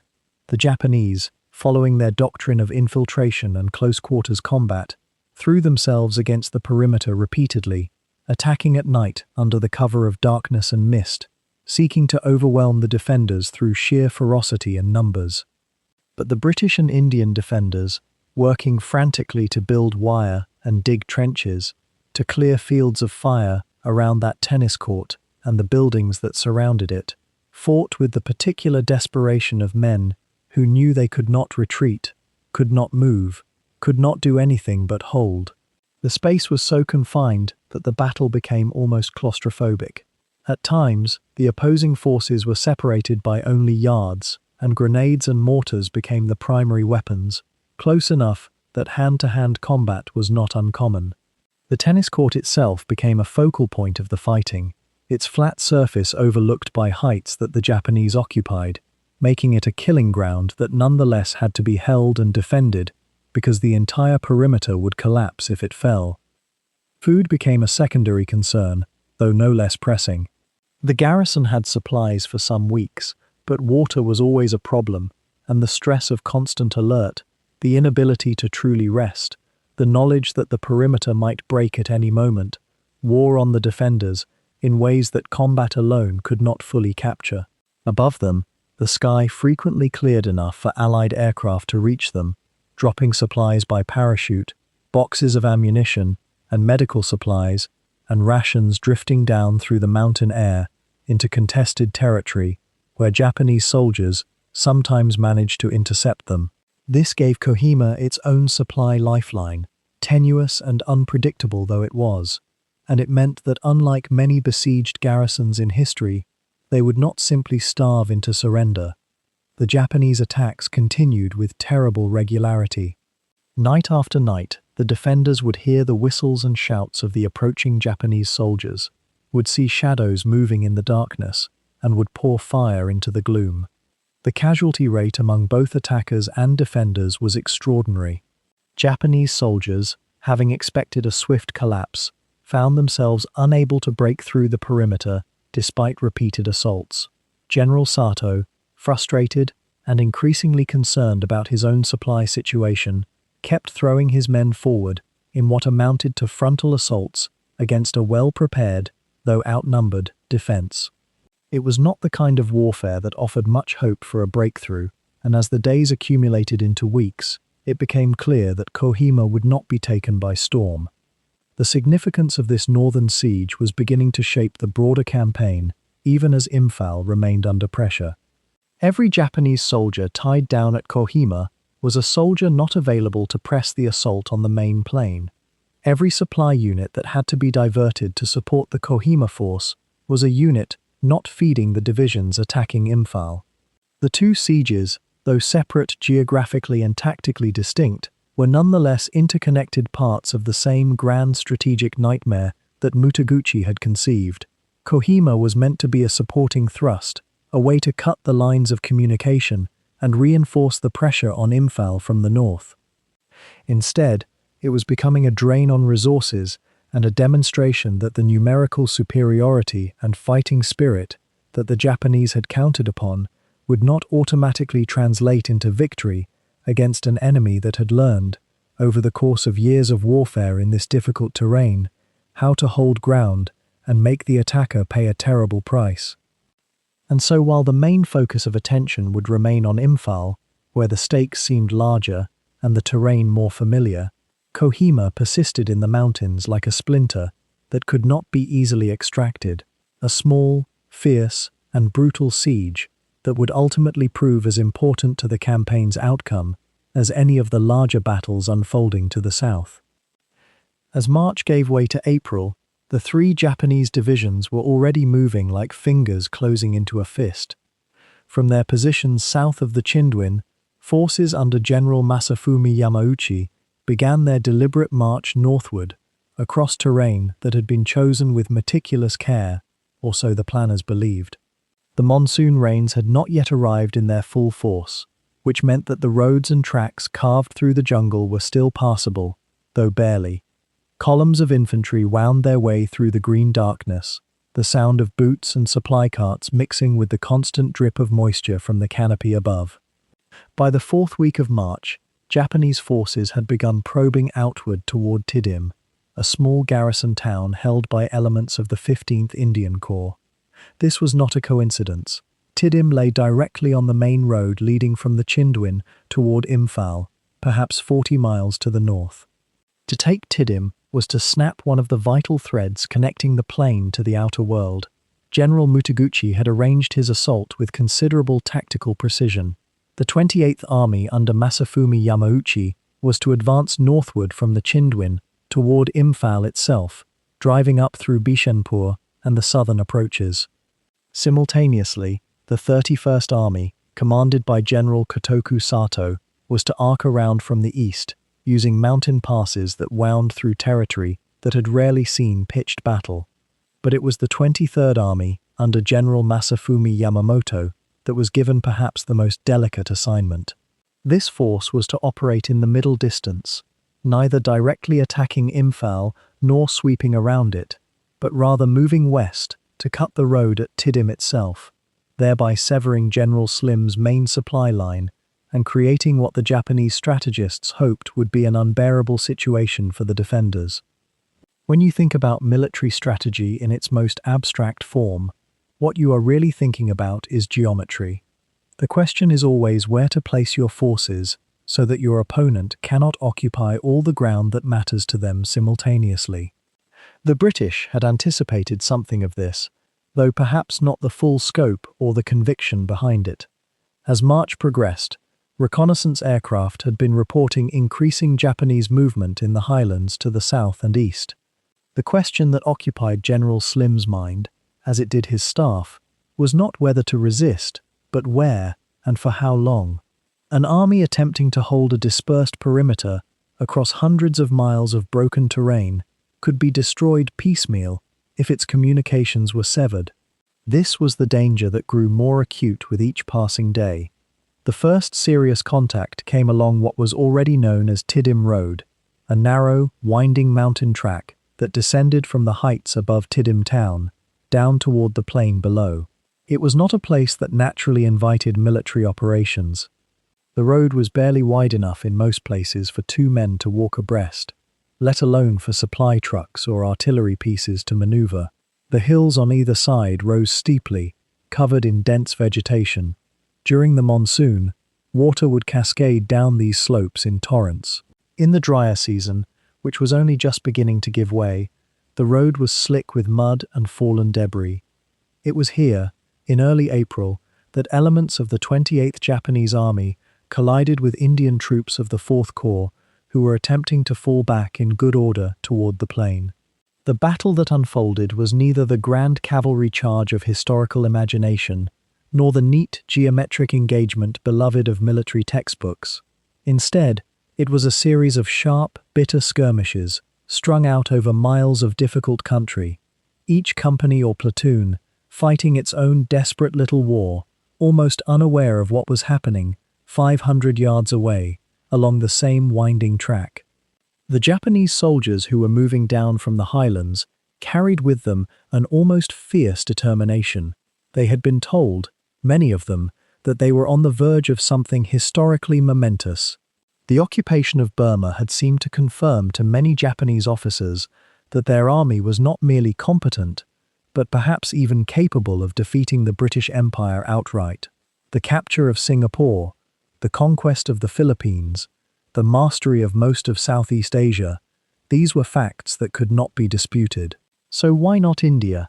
And yet the men doing the actual fighting, the soldiers with rifles and machine guns, struggling to move down slippery hillsides and secure positions in dense jungle, rarely had access to such grand strategic thinking. What they had instead was orders and habit and the simple human determination to survive the next few hours. The Indian troops falling back along Tiddim Road were themselves engaged in what military planners call a fighting withdrawal. This is perhaps one of the most difficult maneuvers in warfare. You must move backward while remaining ready to turn and fight, sometimes holding ground for a few hours, sometimes for a few minutes, always watching your flanks and calculating whether the rising ground behind you offers a defensible position. It requires discipline and trust, and a clear understanding among the officers and men of exactly what the overall plan is.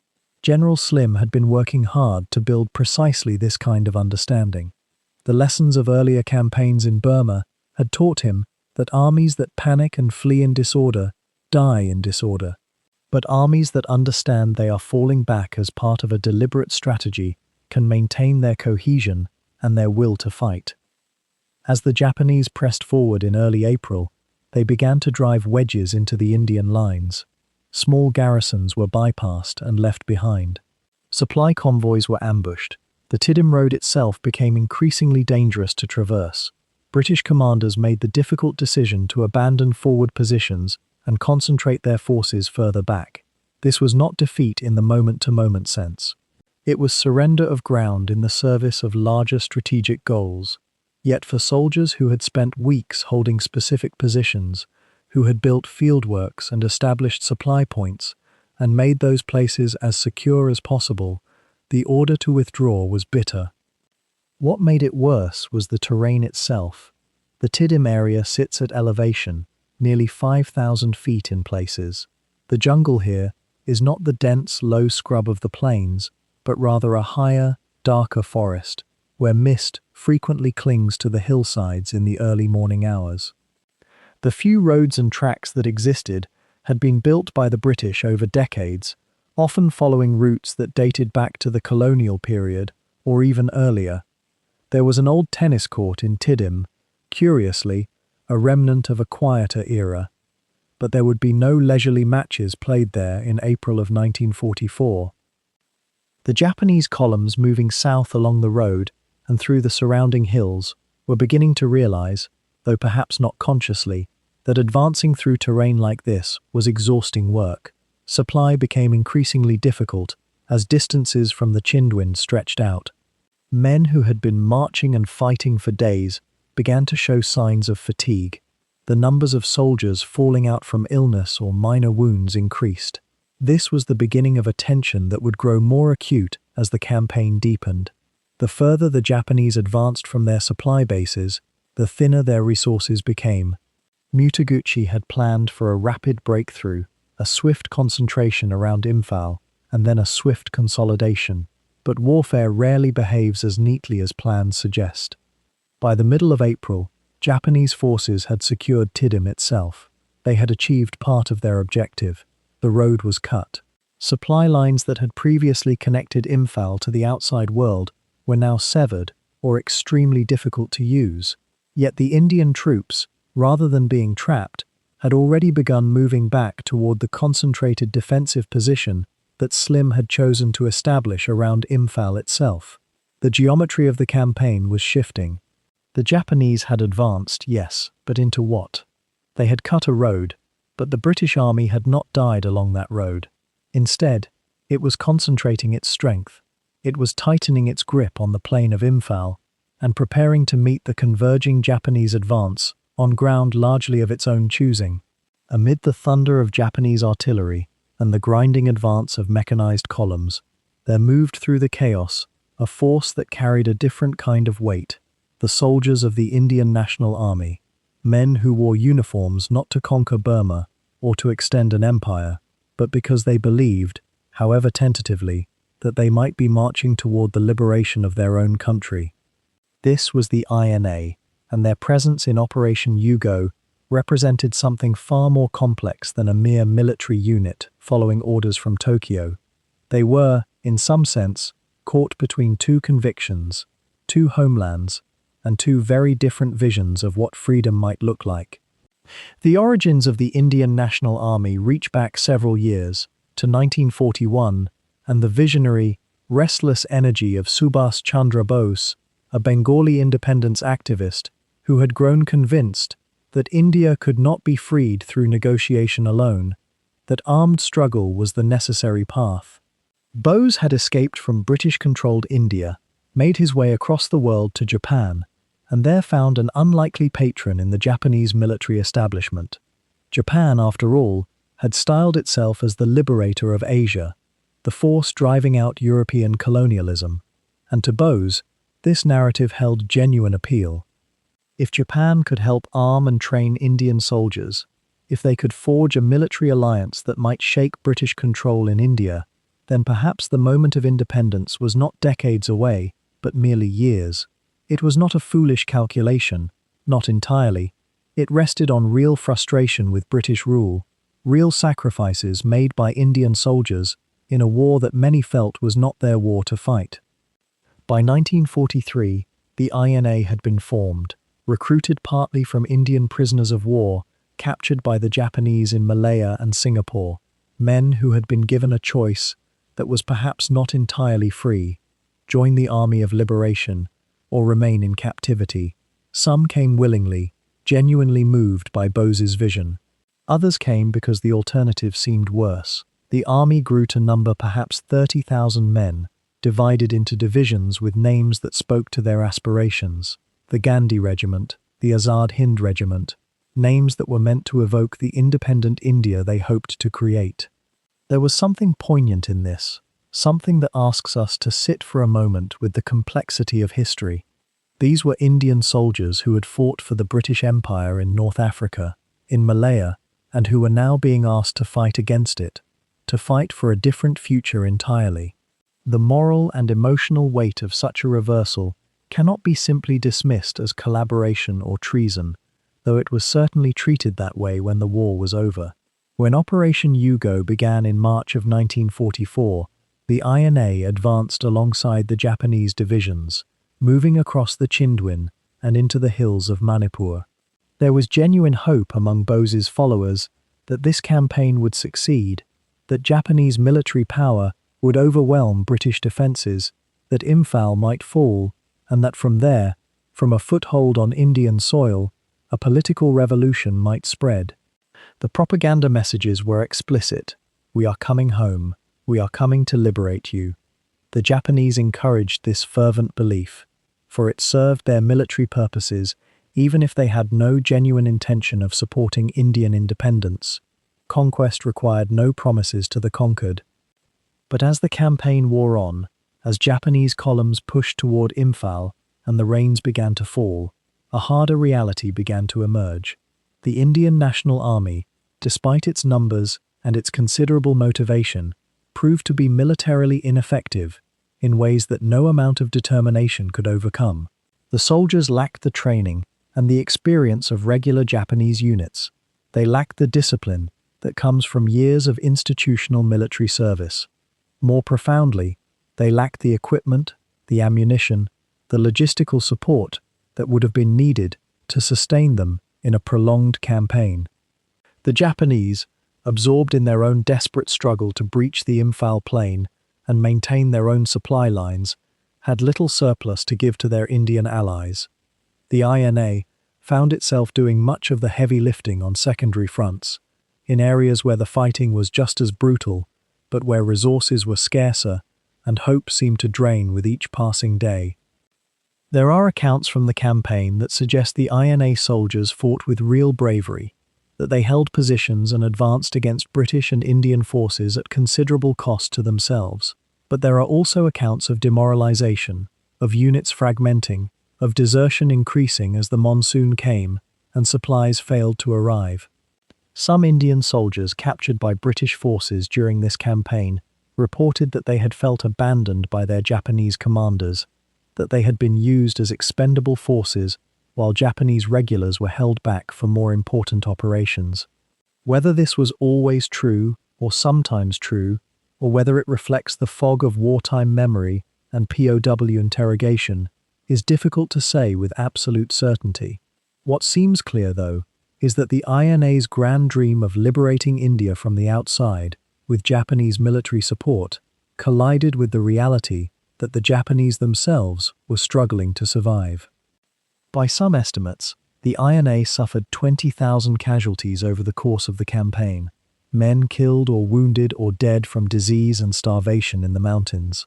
These were Indians who had genuinely believed they were fighting for their country's freedom, who had set aside uniform and oath and family skepticism because they had been convinced, however tentatively, that this was the path forward. Many of them would never return to India.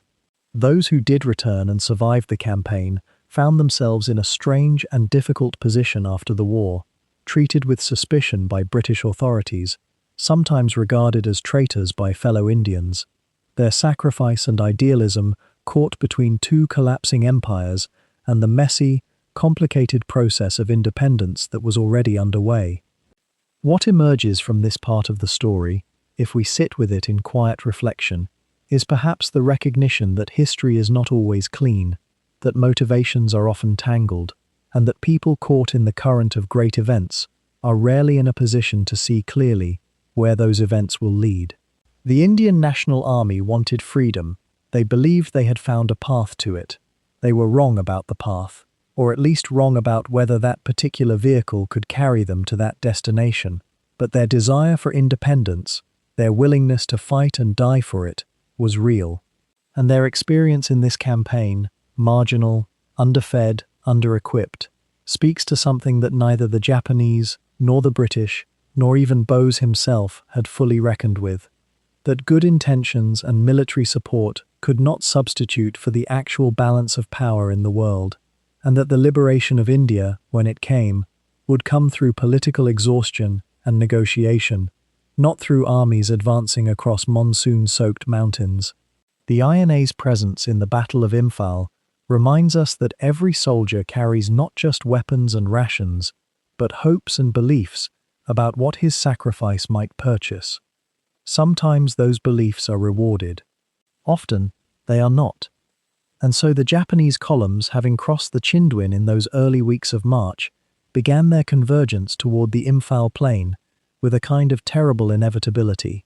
The three divisions of Operation Yugo were moving along separate routes, like fingers of a closing fist, each believing that speed and surprise would compensate for the thinness of their supply lines and the growing whisper of doubt among their own officers. But it was in the southern approach to Imphal, along the road that wound through the town of Bishanpur and across the high ground known as the Shenam Saddle, that the Japanese dreams would first encounter the stubborn reality of British and Indian resistance, and where the nature of this campaign would begin its slow shift from Japanese initiative towards something far more costly and uncertain.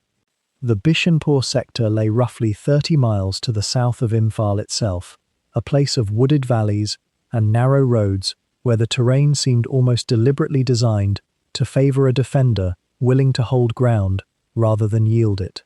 The Japanese 33rd Infantry Division, under the command of General Yanagida, had pushed hard along this route with the intention of breaking through to Imphal from the south, cutting off what they imagined would be a retreating or panicking British garrison. They expected to find resistance, certainly, but they did not quite anticipate the depth and the patience of what General Slim had begun to organize along this front. The British forces here were primarily composed of Indian troops, the 17th and 20th Divisions, commanded by officers who had learned costly lessons in the chaotic months before, and who now moved with a kind of measured determination that spoke of experience paid for dearly. Consider for a moment the particular challenge that Bishanpur presented to both sides. It was not a position that could be held by strength of numbers alone, nor could it be taken by the frontal assault that Japanese doctrine often favored. Instead, it became a series of small, bitter engagements fought in the rain and mud, with control of ridges and isolated strongpoints shifting back and forth as each side probed for weakness and tried to find advantage in the thickening mist and the deteriorating visibility as the monsoon drew closer. The fighting that developed there from April onward took on the character of what might be called attrition by landscape, a grinding, resource-consuming contest where progress could be measured, sometimes in yards, sometimes in hours, and where the question of supply and stamina became as important as the courage of the individual soldier or the skill of the individual commander. What made these encounters remarkable, and what ought to draw our attention even now, is the way in which the Japanese soldiers, despite their growing exhaustion and the thinning of their provisions, continued to attack with a kind of fierce persistence. They were fighting further from their supply bases with each passing day, further from any realistic hope of reinforcement or relief, and yet they pressed forward. There is something worth contemplating in that, some quality of commitment that perhaps deserves to be understood, apart from the political ideology that had sent them there. The men themselves had become caught in a momentum that their commanders could no longer easily reverse, even had they wished to do so, and many of their commanders by this time had begun to harbour doubts about the whole enterprise, though they could not yet admit those doubts openly, not in an army structured around hierarchy and the principle that orders came from above and obedience was the only honourable response. The British and Indian defenders at Bishanpur, under the overall command of Brigadier Bruce Scott, and later under officers like Colonel Hugh Boucher of the 1st Queen's Regiment, had begun to understand something crucial about their role in this larger campaign. They were not meant to win a decisive victory here, though they fought as though they were. Rather, they were meant to hold, to deny, to absorb the Japanese assault in such a way that it slowed and weakened the wider Japanese advance toward Imphal. Every day that a Japanese division spent at Bishanpur was a day that the Japanese were not threatening some other sector of the plain, not getting closer to the supply depots and airfields around Imphal itself, not tightening the siege that they hoped to establish. In this sense, the fighting at Bishanpur was deeply interwoven with the larger strategy that Slim had begun to craft. A strategy not of holding every piece of ground, but of holding enough ground, in enough places, for long enough, to allow the Japanese to exhaust themselves in the attempt to break through. And there was another dimension to these battles that operated almost below the surface of conscious strategy. The longer the fighting lasted, the more the monsoon rains accumulated in the valleys and on the hillsides, the more the roads turned into channels of mud and water, the more the small streams became minor rivers, and the minor rivers became torrents. Every battle, every delay, every exchange between the two armies was as much a negotiation with the advancing season as it was with the enemy. The Japanese were counting on speed to compensate for their logistical weakness, and the British and Indians were counting on time, knowing that time and weather would eventually become their most powerful allies. In this calculus, even small delays at places like Bishanpur took on an almost multiplicative significance, not just slowing the Japanese advance, but allowing the monsoon to gather strength, allowing mud to accumulate, allowing the terrible slow arithmetic of supply failure to begin its inexorable work. The Shenam Saddle, lying to the east of Bishanpur and forming a kind of geographic spine between the Japanese approach routes and the Imphal plain beyond, became another focal point of this grinding struggle. Here too the terrain worked in the defenders' favour. It was a ridgeline, defensible, with clear fields of observation, though also exposed to Japanese artillery and to the kind of infiltration tactics that Japanese units had become increasingly skilled at employing. The battles fought for control of the Shenam Saddle in April and May of 1944 developed into something almost ritualistic in their repetition. The Japanese would gather strength, would launch an assault, would push forward perhaps for a time, would eventually run into enough resistance that their momentum would stall, and then they would begin again, perhaps a few hours later, or perhaps after a day of regrouping. The defenders would hold, would give ground when necessary, would counterattack when opportunity presented itself, and would then settle into position again, knowing that another assault would eventually come. What becomes clear, when one examines the records and accounts of those who fought there, is that by mid-April, neither side believed any longer that this campaign would be brief or decisive. The Japanese officers were beginning to receive reports of the increasing difficulty of supply, of the growing distance their men had to carry ammunition and food, of the sickness that was beginning to spread as the soldiers endured constant rain and constant combat with inadequate medical facilities. The British and Indian commanders were beginning to understand that though they might be pushed back, though they might lose ground, they would not be broken, would not be routed, and would not surrender the Imphal plain itself. The nature of the battle was shifting from the question of whether the Japanese could penetrate to a question of how deeply they could penetrate before the weight of resistance and logistics forced them to halt and eventually to withdraw. In this way, the critical encounters at Bishanpur and the Shenam Saddle, though they rarely make their way into the larger popular narratives of the Second World War, were actually the places where Operation Yugo lost its momentum and where the Japanese army's fate in India began its turn from possibility toward tragedy. Not in a single dramatic moment, you understand, but through the slow accumulation of exhaustion, of supplies running short, of men growing weaker, of the monsoon drawing closer with each passing day. The defensive lines that held at these places were not made of steel or concrete, but of men like the sepoys of the Indian Army and the British soldiers who had learned through painful experience how to extract maximum advantage from difficult terrain and how to make every position count. And it was their persistence, their quiet refusal to break, that would eventually tip the balance of this entire campaign toward the forces defending Imphal. It was somewhere in the second week of April that the men on the Imphal plain began to understand that the siege would not starve them after all, and that salvation would come not from the ground, but from the sky. The Japanese columns had drawn their cordon tighter with each passing day, cutting the roads south and east, severing the rail connection from Dimapur, and yet the airfield at Palel, a modest, hastily constructed strip of pierced steel matting carved into the valley floor, remained in British hands. This fact, which might have seemed almost accidental in its preservation, would prove to be the margin between survival and catastrophe, between Imphal holding and Imphal falling. For years, air supply had been more theoretical than practical in the Burma theatre. Experiments had been conducted, lessons drawn from the retreat of 1942, but nothing quite like what was now attempted had ever been sustained on this scale, in these conditions, with this weight of necessity pressing down upon every decision. The Japanese had made a grave calculation when they severed the ground lines. They had assumed, as military planners often do when confidence runs high, that the British could not feed an army by air alone. It was, in many ways, a reasonable assumption. The logistics of sustaining 80,000 men and all their animals and ammunition through the sky alone seemed improbable, bordering on impossible.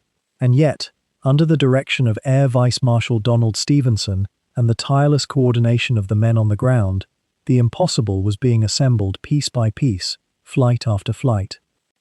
The Douglas Dakota transport aircraft, the American workhorse that would become as essential to this campaign as any rifle or artillery piece, began arriving in April with increasing frequency.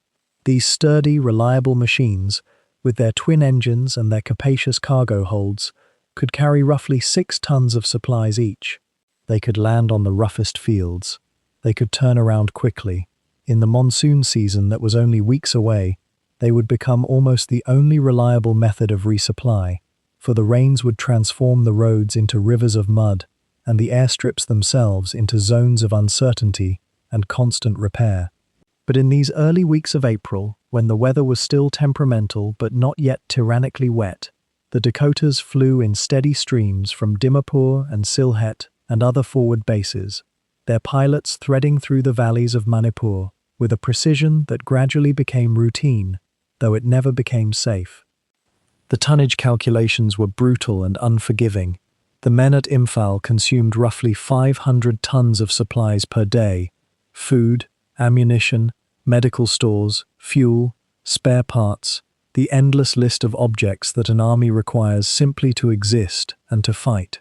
500 tons. Every single day. This was not abundance. This was the bare minimum needed to keep the garrison from dissolving. The Dakotas, flying perhaps 4 or 5 sorties per day on average, could deliver roughly 30 tons per aircraft per day, if conditions were ideal.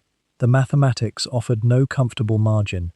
Every ton that failed to arrive was a ton not eaten, not fired, not available for wound dressing or vehicle repair, and the aircraft themselves began to wear down under the strain. Engines needed overhaul, tires failed, mechanical failures accumulated like small debts that would eventually demand payment. The most poignant supply, perhaps, was not the ammunition or the fuel, but the rations themselves. The men of the garrison had been reduced to slim portions almost from the beginning of the siege. Biscuits hard enough to crack teeth, tinned meat that tasted of rust and salt, condensed milk that had to be stretched across cups of weak tea, powdered eggs that never quite seemed to reconstitute into something recognizable as food. And yet the Dakota crews, working against the clock and the weather, began to deliver not just these staples, but also fresh vegetables, fresh fruit when possible, cigarettes, which were, in their way, as vital to morale as calories themselves. There were moments when supplies included items of almost luxurious improbability: chocolate, tinned fruit, even fresh mail from home, delivered by air across hundreds of miles of hostile terrain.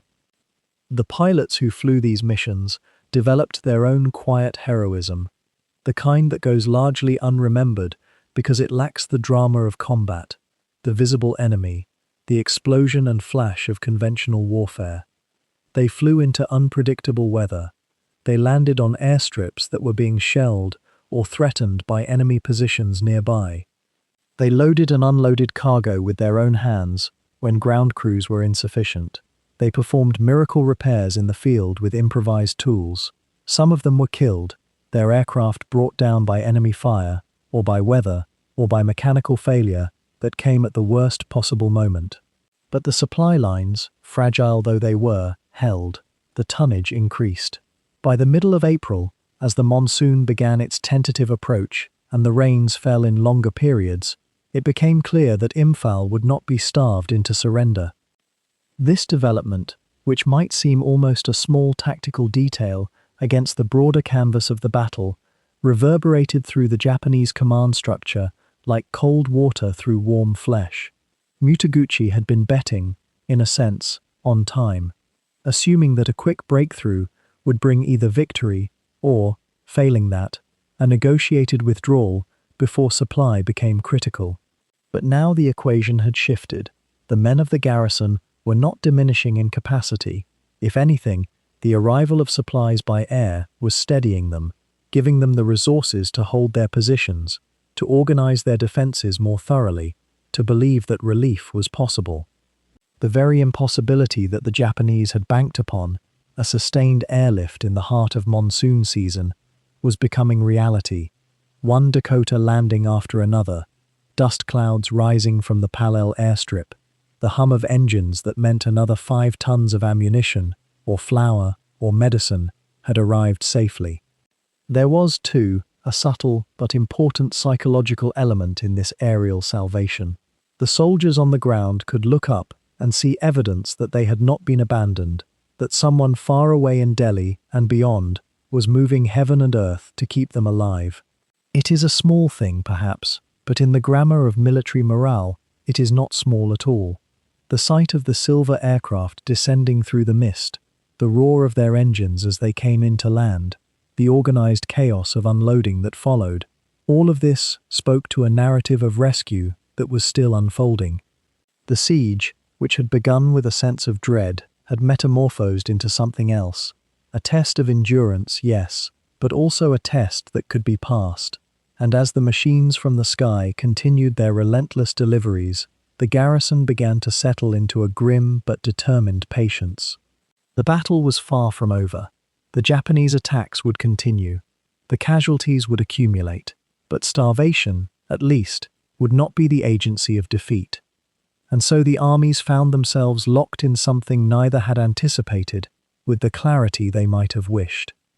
The British and Indian forces held firm around the plain of Imphal, their perimeter tightening into something resembling stability, while the Japanese columns pressed against them from three sides, each believing that one more push, one final concentration of effort, might crack the Allied resolve. But there was something moving toward both armies with the inevitability of seasons, something that no general's will or soldier's courage could turn back. The monsoon was coming.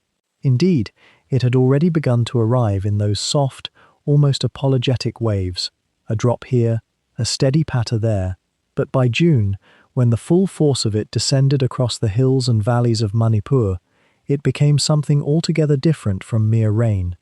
This was a deluge that transformed the landscape itself into something almost unrecognizable, a vast, wet rebirth of the world into mud and flowing water and impossible terrain.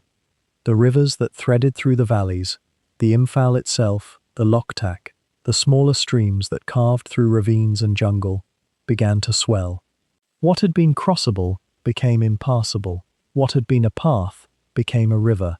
Roads that the armies had fought so bitterly to control or defend became mere suggestions, faint lines of churned earth and stone that would dissolve under the weight of boots and wheels and the sheer persistence of water. The Chindwin, which the Japanese had crossed with such careful calculation in those dry months of March and early April, swelled into a barrier that seemed almost malevolent in its width. Supply lines, already stretched to breaking point, began to snap entirely. A truck convoy heading north toward the Japanese positions north of Imphal might take 3 days to cover a distance that should have required 8 hours in normal conditions, and often, even those 3 days would end not in delivery, but in breakdown, in bogging down in mud, so deep that no amount of pushing or the revving of engines could extract the vehicle. The soldiers themselves, both British and Indian on one side, Japanese on the other, found themselves waging a war not merely against each other, but against an environment that seemed determined to reduce all human effort to futility. For the British and Indian forces, the situation was difficult but manageable, if only because they maintained control of the Imphal airfield. When the ground routes became impassable, supplies could still arrive by air. C-47 Dakota transport planes, brave and steady workhorses of the campaign, made their runs through weather that grew more treacherous with each passing day. Flying through monsoon clouds and rain so thick that you could scarcely see the wingtips, pilots navigated by instinct and radio bearing, landing on runways that themselves became swamps requiring constant maintenance and drainage. The tonnage delivered this way was remarkable. Thousands upon thousands of tons of rations, ammunition, medical supplies, fuel, yet it was never quite enough, never quite the redundancy that would have allowed comfortable reserves. The margin between sufficiency and starvation, between functioning and collapse, remained thin and precarious throughout those wet months. But the margin existed. For the Japanese, no such margin had ever truly existed, and now, as the monsoon deepened, it disappeared entirely. Japanese supply lines, dependent almost entirely on foot porters and what could be carried by hand or mule through jungle and over mountain passes, had been fragile from the moment Operation Yugo began. The assumption had been that the campaign would be swift, that Imphal would fall within weeks, and that captured British supplies would then sustain the occupation. That assumption, it became clear with each passing day of stalemate and heavy fighting, was catastrophically wrong. Now, with the monsoon in full spate, supplies trickling into the forward areas became not a trickle but a vanishing. Rations, already meagre, became almost non-existent in some sectors. Ammunition grew scarce. Medical supplies, never adequate, fell to almost nothing. The Japanese soldier, who had begun this campaign with perhaps 3 weeks' worth of supplies, now found himself 4 months or more into the fighting with nothing in reserve. What did arrive came at enormous cost in porter casualties, in men who died of exhaustion and disease while carrying supplies forward, only to see half the load lost to mud and mishap before it reached the front lines. Could any commander have anticipated how thoroughly the monsoon would transform supply calculations? It is a question historians have asked, but the answer, looking back, seems clear enough. The monsoon always comes. In Burma and Manipur, it comes with terrible, patient regularity. To fight a campaign dependent on external supply, without accounting for its arrival seems, in retrospect, a fundamental miscalculation. Disease, meanwhile, was beginning to assert itself as perhaps the true enemy of both armies, though it fell more heavily on those already weakened by hunger and exhaustion. Malaria, dengue fever, dysentery. These diseases thrived in the wet, warm conditions. A soldier with a wound faced not merely the infection that might result from poor hygiene and lack of medical care, but also the constant dampness that seemed to rot flesh from the inside out. Fungal infections bloomed across bodies. Jungle sores, wounds that refused to heal, became endemic. For the Japanese soldier in particular, separated from adequate medical facilities and living in conditions of increasing deprivation, disease began to claim as many lives as combat, perhaps more. The medical corps, such as it existed in forward areas, could offer little more than aspirin and determination. Clean bandages were a luxury. Antibiotics, where they existed at all, were hoarded for officers. The ordinary soldier, suffering from dysentery or malaria or some unnamed fever, was often left to recover or die as fate dictated. Some units reported that half their strength was rendered unable to fight by sickness at any given moment. How do you conduct a siege when half your army cannot leave their improvised shelters? The landscape itself seemed to conspire against coherence and order. Jungle in dry season is difficult enough to move through, but jungle under monsoon rains becomes something almost deliberately hostile. Visibility shrinks to mere yards. Movement slows to a crawl. Everything is slippery. Soldiers sliding down muddy embankments found themselves tumbling into ravines or into water that might be 2 feet deep or might be 10. Equipment was lost constantly, packs disappearing into the mud, rifles becoming caked with such thickness of mud that they would scarcely function. The noise of the rain was so constant and so pervasive that communication became nearly impossible, except at close range, shouting into the roar of water. And beneath all this, beneath the mud and the rain and the physical exhaustion, there was the psychological weight of it all. Men began to understand, in those long, wet nights when there was no possibility of escape or comfort, that they were locked into something from which there was no easy exit. The war had become not a military campaign in the conventional sense, but a slow, grinding test of which side could endure degradation longer. By July, as the monsoon approached its absolute peak, both armies were beginning to reach what might be called a state of near collapse, though again, the British and Indian forces were held back from that final edge by the supplies trickling in from the air. The Japanese, by contrast, were moving into genuine desperation. Hunting parties were organized to search for anything remotely edible: leaves, insects, the occasional small animal or bird. Supplies of rice and dried meat, already diminished, were now being cut again and again until soldiers were receiving perhaps a quarter or a third of the calories required to maintain strength and health. Officers, theoretically responsible for the welfare of their men, found themselves unable to enforce the sharing of what little existed. Resentment festered between those who had access to marginally better food and those who had none. The cohesion that had held units together through hardship began to fracture under the pressure of hunger and illness and despair. Some Japanese soldiers, isolated from their units in the jungle, simply gave up, finding shelter in some remote place and waiting for death to come. Others pushed themselves beyond any reasonable limit, attempting impossible tasks for commanders who seemed unable to grasp that their soldiers were no longer capable of the extraordinary exertions demanded of them. The monsoon, in this sense, was not merely an environmental challenge. It was the visible, relentless expression of a campaign that had already failed strategically and was now failing in every other dimension as well. By late June, as the monsoon deepened and the Allied perimeter held firm around Imphal, the Japanese army faced a crisis that would reshape itself, day by day, into something far more tragic than any tactical setback. The supply lines that had stretched so tenuously across jungle and mountain were not merely difficult now, they had begun to fail entirely. What had started as a campaign of swift movement and decisive strikes was calcifying into something closer to attrition, and attrition, in the unforgiving terrain of Manipur, meant only one thing: the slow consumption of the men themselves. The soldiers of the 15th Army, who had crossed the Chindwin with such discipline and purpose only months before, now faced a peculiar and devastating kind of hunger. It was not the sudden starvation of a besieged garrison, where time can sometimes be measured in weeks.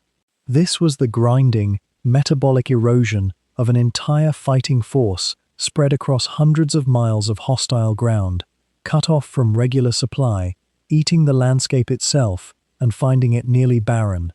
A soldier's ration, when it could be delivered at all, had shrunk to quantities that would barely sustain a man at rest, let alone one engaged in daily combat or the exhausting labor of maintaining positions in mud and rain. Rice, when available, arrived in amounts that seemed almost mockingly small. Preserved foods ran out. What remained in the supply depots, if they could even be called depots by this point, was often rendered inedible by moisture and mold. Many units began to eat whatever could be foraged or killed: leaves, roots, insects, and, in the most desperate cases, the flesh of animals that had died of disease. One particular reality, often passed over in the broadest accounts, was the way that hunger did not distribute itself equally across the ranks. Officers and senior enlisted men, those who controlled the distribution, could sometimes find ways to eat adequately. The ordinary soldiers, the men in the foxholes and the defensive lines, who had been marching and fighting since spring, bore the worst of it. Their bodies began to change in visible ways within weeks. Their uniforms, already thin in the tropical heat, began to hang loose against ribs that could be counted through cloth. The flesh of their faces sank inward, the clarity of their movements, which had been so evident when they first crossed the Chindwin, gave way to a kind of economical lethargy. They moved only when required, speaking rarely, their eyes turned inward toward the simple, all-consuming task of enduring the next hour. This physical deterioration was accompanied by something perhaps even more dangerous: the onset of disease. In the wet monsoon season, with hygiene nearly impossible to maintain, dysentery and malaria spread through the ranks with the inevitability of a monsoon deluge itself. A soldier could survive hunger for a time, even perform adequately. But dysentery combined with hunger, or malaria coupled with the exhaustion of defending a position under artillery fire, these things moved beyond the threshold of human endurance. Men were evacuated when possible, but the medical facilities were themselves under strain, and the evacuation routes themselves were contested. More often, soldiers simply remained in place, growing weaker, hoping that either reinforcement would come or that the campaign would end. Yet General Mutaguchi, commanding from his headquarters well behind the lines, remained fixed on his strategic vision. The situation on the ground was deteriorating. This much was clear even to him. Reports from divisional commanders had begun to carry a different tone, not the optimistic urgency of April and May, but something closer to quiet alarm. Supplies were critical. Casualties from combat were being compounded by casualties from disease and starvation. Some officers, particularly those closest to the front, had begun to murmur, carefully, cautiously, for the hierarchy of the Japanese military was rigid, and dissent was dangerous. That perhaps the offensive had reached its zenith. Perhaps now was the moment to consolidate what had been gained, or to withdraw, or to adopt a defensive posture until circumstances improved. These whispers came from experienced men, colonels and brigadiers, who understood both their army's capabilities and the realities of warfare. Mutaguchi heard these suggestions, and he rejected them. His decision, one might speculate, was driven by a combination of factors: the orders he believed he had received from higher command, the conviction that breaking the will of the British was still possible if only the offensive could be maintained, and perhaps something more personal, a general's reluctance to admit that his grand vision had met its limits. The records suggest that his staff officers, particularly some of his senior planners, harbored serious doubts about continuing the campaign as it stood. Yet the command hierarchy, the structure that demanded obedience and discouraged contrary advice from being pressed too far, meant that these doubts remained largely internal. The army, therefore, did not retreat. What happened instead was that the Japanese forces, unable to break through to Imphal despite repeated assaults and unable to be resupplied adequately in their current positions, began to slowly consume themselves. It was neither a dramatic collapse nor a clean withdrawal. It was something more like a slow erosion, a gradual wearing away of military capability, measured not in lost battles, but in lost lives, to hunger and disease. By July, it was possible for Japanese soldiers to count their remaining days by the reduction in their rations, by the number of men in their unit who no longer answered when their names were called. The courage of individual soldiers remained evident. There were still men who, despite their hunger and sickness, undertook assaults on Allied positions with the kind of determined courage that had characterized the Japanese military throughout the war. But increasingly, these attacks bore a hollow quality. They were maintained partly through discipline and partly through the absence of alternative options. Retreat was not yet an order. Surrender was not acceptable in the culture of the Japanese military at that time, so the soldiers of the 15th Army persisted in a campaign that was destroying them, not through spectacular battles but through the accumulation of small deprivations and large struggles. What makes this period particularly somber, when one reflects on it from the vantage point of history, is that many of those involved seemed to understand, even in the moment, that something had fundamentally shifted. The campaign was not going to succeed. The Americans and British would not be defeated and driven from India. The dream that had animated the planning in Tokyo and the early optimism of the crossing of the Chindwin had collided with the stubborn reality of geography, logistics, and a defending force that simply would not break. Yet having acknowledged this privately, many commanders felt bound by hierarchy and circumstance to continue. The ordinary soldiers, of course, were often aware only of their immediate situation, the particular hill they held, the particular stream of supply that had or had not reached them that day. But many must have sensed the change in the atmosphere around them, the subtle shift from confidence to resignation. By mid to late July, as the monsoon reached its fullest expression and the rivers of Manipur swelled to torrents, the human cost of Operation Yugo had begun to exceed even its already substantial military losses. The mathematics of the campaign were becoming grimly clear. Japan had committed forces to an offensive that required either swift success or continuous resupply. It could achieve neither, and so, caught in that impossible space, the men endured. They fought, they grew hungry, they grew sick, and General Mutaguchi, ordering them to remain in position, remained convinced that victory was still possible if only they would hold on a little longer. While the great battle raged across the plains around Imphal itself, a smaller, but no less desperate struggle was unfolding 200 kilometers to the north, on the narrow ridge and tennis court of a garrison town called Kohima. The siege there had begun weeks earlier, when Japanese forces moving to cut off the British garrison found themselves, in turn, checked and then slowly surrounded by Allied reinforcements flowing down from the north. By late May, as the rains fell harder and the mud deepened everywhere, Kohima was becoming something that military historians would later describe as a hinge moment, the place where the entire Japanese campaign in the northeast began to tip irreversibly toward collapse. The town itself sat on a ridge so narrow that opposing trenches could sometimes be only a few dozen meters apart. British and Indian soldiers held the battered compound of the Deputy Commissioner's bungalow and the ridge around it, while Japanese soldiers dug into positions on the opposite slope, so close that the two sides could hear one another calling out in the humid darkness. The tennis court, the very same court where the Deputy Commissioner's wife had once played social matches in more peaceful times, had become a killing ground, a bare patch of ground that neither side could cross without being exposed to withering fire from the other. What made Kohima's resistance so extraordinary was not the grand tactical maneuvering or the clever strategies, but rather the simple fact of human endurance, under conditions of almost unimaginable strain.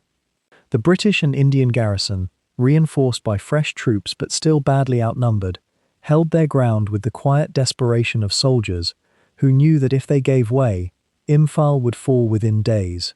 Supply lines ran through the narrow corridors that these defenders were protecting, fragile lines of communication that the Japanese were determined to cut. Each day that Kohima held was a day that Imphal could be resupplied, a day that more troops could move south from Assam to reinforce the plain. By the final week of May, fresh British divisions had arrived at Kohima's gates and were beginning to push outward in aggressive counterattacks. The Japanese now surrounded themselves, short of food and ammunition, and beginning to realize that their promise of quick victory was dissolving in the rain, found themselves slowly compressed into smaller and smaller defensive positions. The siege was not broken in a single dramatic moment. There was no great cavalry charge or mass assault that shattered the Japanese lines. Instead, it was a grinding, methodical wearing down, position by position, ridge by ridge, with neither side giving quarter. What happened at Kohima had a peculiar and devastating consequence for the Japanese forces still pressing around Imphal in the south. The troops that had been meant to reinforce the attack from the north, to complete the encirclement and crush the British garrison on the plain, were instead being consumed in the grinding defense of their own siege positions. More critically, the Japanese supply lines that had always been fragile, running across hundreds of kilometers of jungle and monsoon-soaked roads from Burma, were now being choked off almost entirely. The fact that the northern Japanese forces were retreating rather than advancing meant that troops and supplies that Mutaguchi desperately needed were instead being tied down in a losing effort to hold ground that was no longer strategically valuable. Consider the mental and logistical shift that must have occurred in Mutaguchi's headquarters in those final days of May. The general had come into this campaign with grandiose expectations, believing that one bold strike could knock the British out of India entirely, perhaps even spark an uprising that would drive the occupiers into the sea. But instead, what was unfolding before him was a slow, remorseless reversal. Kohima was not going to fall. Imphal was not going to fall. And now, rather than watching his enemies collapse, he was watching his own forces begin to come apart at the seams. The falling siege in the north sent a profound psychological shudder through every Japanese unit fighting near Imphal. News traveled slowly through the monsoon, filtered through exhausted soldiers and damaged supply lines, but it arrived with the weight of terrible truth. The reinforcements were not coming. The hoped-for supplies were not arriving. The two-pronged attack that was supposed to crush the British by combining overwhelming force from north and south was instead becoming a stretched thin fighting withdrawal at both ends. The soldiers in the trenches around the Shenam Saddle and at Bishenpur, men who had already endured weeks of punishing combat in conditions that grew more wretched by the day, now had to confront the knowledge that their sacrifice was no longer in service of an advancing strategy, but merely of a prolonged, doomed retreat. And yet the fighting around Imphal did not stop. Indeed, some of the fiercest engagement of the entire campaign still lay ahead. Japanese units, now aware that their grand strategy had failed, nonetheless threw themselves at the Allied defences with a kind of reckless fury. Whether this was born of desperation, honour, or simply the momentum of war continuing long after its strategic rationale had evaporated, it is difficult to say. Perhaps it was all three. Soldiers who have committed themselves to a cause, who have already sacrificed friends and endured suffering, do not simply pause and consider whether the cause has become lost. They fight on, often more fiercely precisely because they sense that the end is near. The British commanders understood this as well. General Slim, watching the reports flow in from the north and seeing the slow strangulation of Japanese supply lines, began to shift his thinking from defense to counteroffense. It was a subtle shift, not a sudden reversal, but rather a gradual realization that the enemy was exhausting himself faster than the Allies were being exhausted. The Japanese had struck hard and deep, but they had struck knowing that speed was their only advantage. Now that advantage was gone. The monsoon had arrived. The supply lines had been cut, Kohima was being retaken, and Imphal, against all expectations, was not only holding but beginning to prepare for something more than mere survival. The turning point, when it came, arrived not with a sudden crash, but with a slow, almost imperceptible shift in the balance of exhaustion. By mid-July, nearly 4 months into the campaign, the Japanese forces that had once driven so relentlessly across the Chindwin had begun to fray at their edges, and General Mutaguchi's grand offensive found itself trapped in its own contradiction, committed to victory but unable to resupply, still attacking but running out of men and ammunition to mount those attacks with any real hope of breaking through. The British and Indian forces under General Slim, by contrast, had begun to gather strength from a source the Japanese could not touch, the sky itself. The aerial resupply operation that had kept Imphal alive during the siege had become, by this point, a genuine torrent. Dakotas, the reliable twin-engine transports, flew in continuous streams from fields further back, dropping food, ammunition, medical supplies, and fresh troops directly into the besieged garrison. It was not a romantic form of warfare, nothing like the infantry charge or the tank breakthrough, but it was utterly ruthless in its effectiveness. Each day, the men in Imphal grew slightly better fed, slightly better armed, while the Japanese divisions outside the perimeter grew incrementally weaker. Consider for a moment what this meant on the ground. A Japanese soldier, in early July, was living on perhaps a handful of rice, maybe some wild plants he could scavenge from the jungle, stretched impossibly thin across a supply line that had already broken. An Allied soldier, by the same date, was receiving regular rations, tinned meat, biscuits, perhaps even a letter from home. The psychological weight of that difference, knowing your enemy is being reinforced while you slowly starve, works on the mind in ways that courage and duty alone cannot overcome.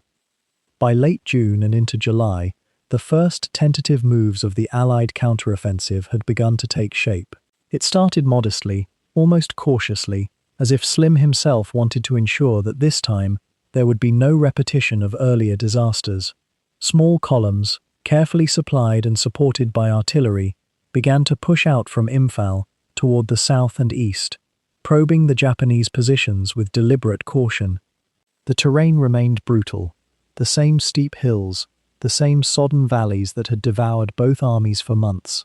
But now the Allies were moving, with the advantage of numbers that were growing, while the Japanese were defending with forces that could only diminish.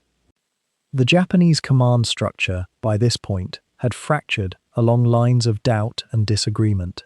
Mutaguchi, at his headquarters, remained convinced that one more push, one more concentrated effort, might yet succeed. His divisional commanders, closer to the reality of starvation and disease, increasingly doubted whether success was any longer possible. What emerged was not open mutiny. Such a thing was unthinkable in the Japanese military hierarchy of the era, but rather a kind of slow, silent resistance. Orders were acknowledged but not pursued with full vigor. Attacks were mounted but with diminishing force. The machinery of the offensive was grinding to a halt, not because of a single catastrophic defeat, but because it was running out of fuel, quite literally and spiritually. The Indian National Army, which had been part of the assault force, found itself particularly in disarray. For months, some of its soldiers had fought with genuine enthusiasm, believing they were liberating their homeland from colonial rule. But as the campaign wore on, as casualties mounted without any corresponding advance into India proper, the ideological fervor began to cool. Some units broke and fled. Others simply melted away into the countryside.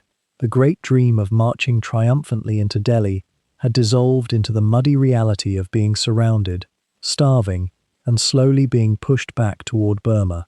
By mid-July, whole sections of the INA were ceasing to function as cohesive military units.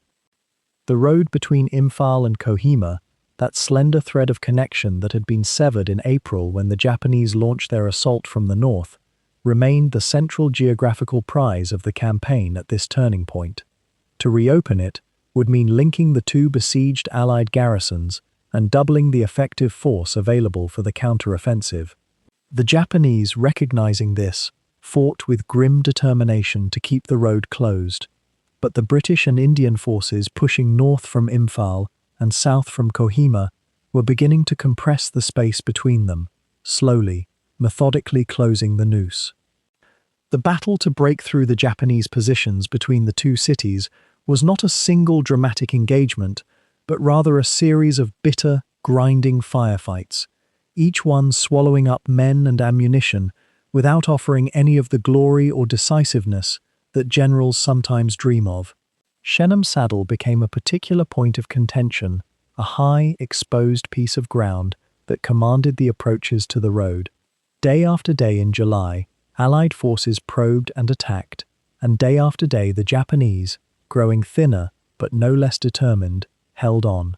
The fighting there took on the quality of a slow attrition, each side feeding resources into a contest that neither could afford to lose, but which was grinding both down with relentless, impersonal efficiency. What made this phase of the campaign particularly difficult for the Japanese was that they were no longer advancing, they were defending, and overextended, inadequate supply lines. Defending demands fewer troops, in theory, but only if you have the supplies to sustain them. The Japanese were discovering, as many armies before and after have discovered, that you cannot defend against a numerically superior, better supplied force indefinitely when that force is applying steady, methodical pressure. At some point, something has to give. By the last week of July, the first scouts from the northern forces and the southern columns made contact with each other along the road. It was a relatively quiet affair, compared to what might have been expected. No wild celebration, simply a recognition that the link was restored. Within days, convoys began to move between Imphal and Kohima. This was when the true reality of the situation became clear to the Japanese commanders.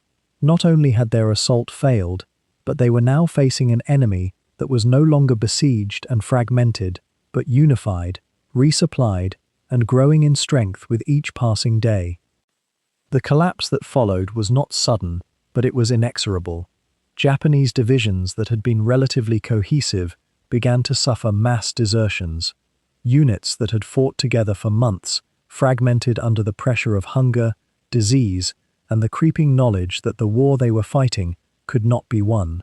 Mutaguchi's last desperate attempts to drive toward Imphal, conceived in mid-July and early August, achieved nothing but further erosion of his already depleted forces.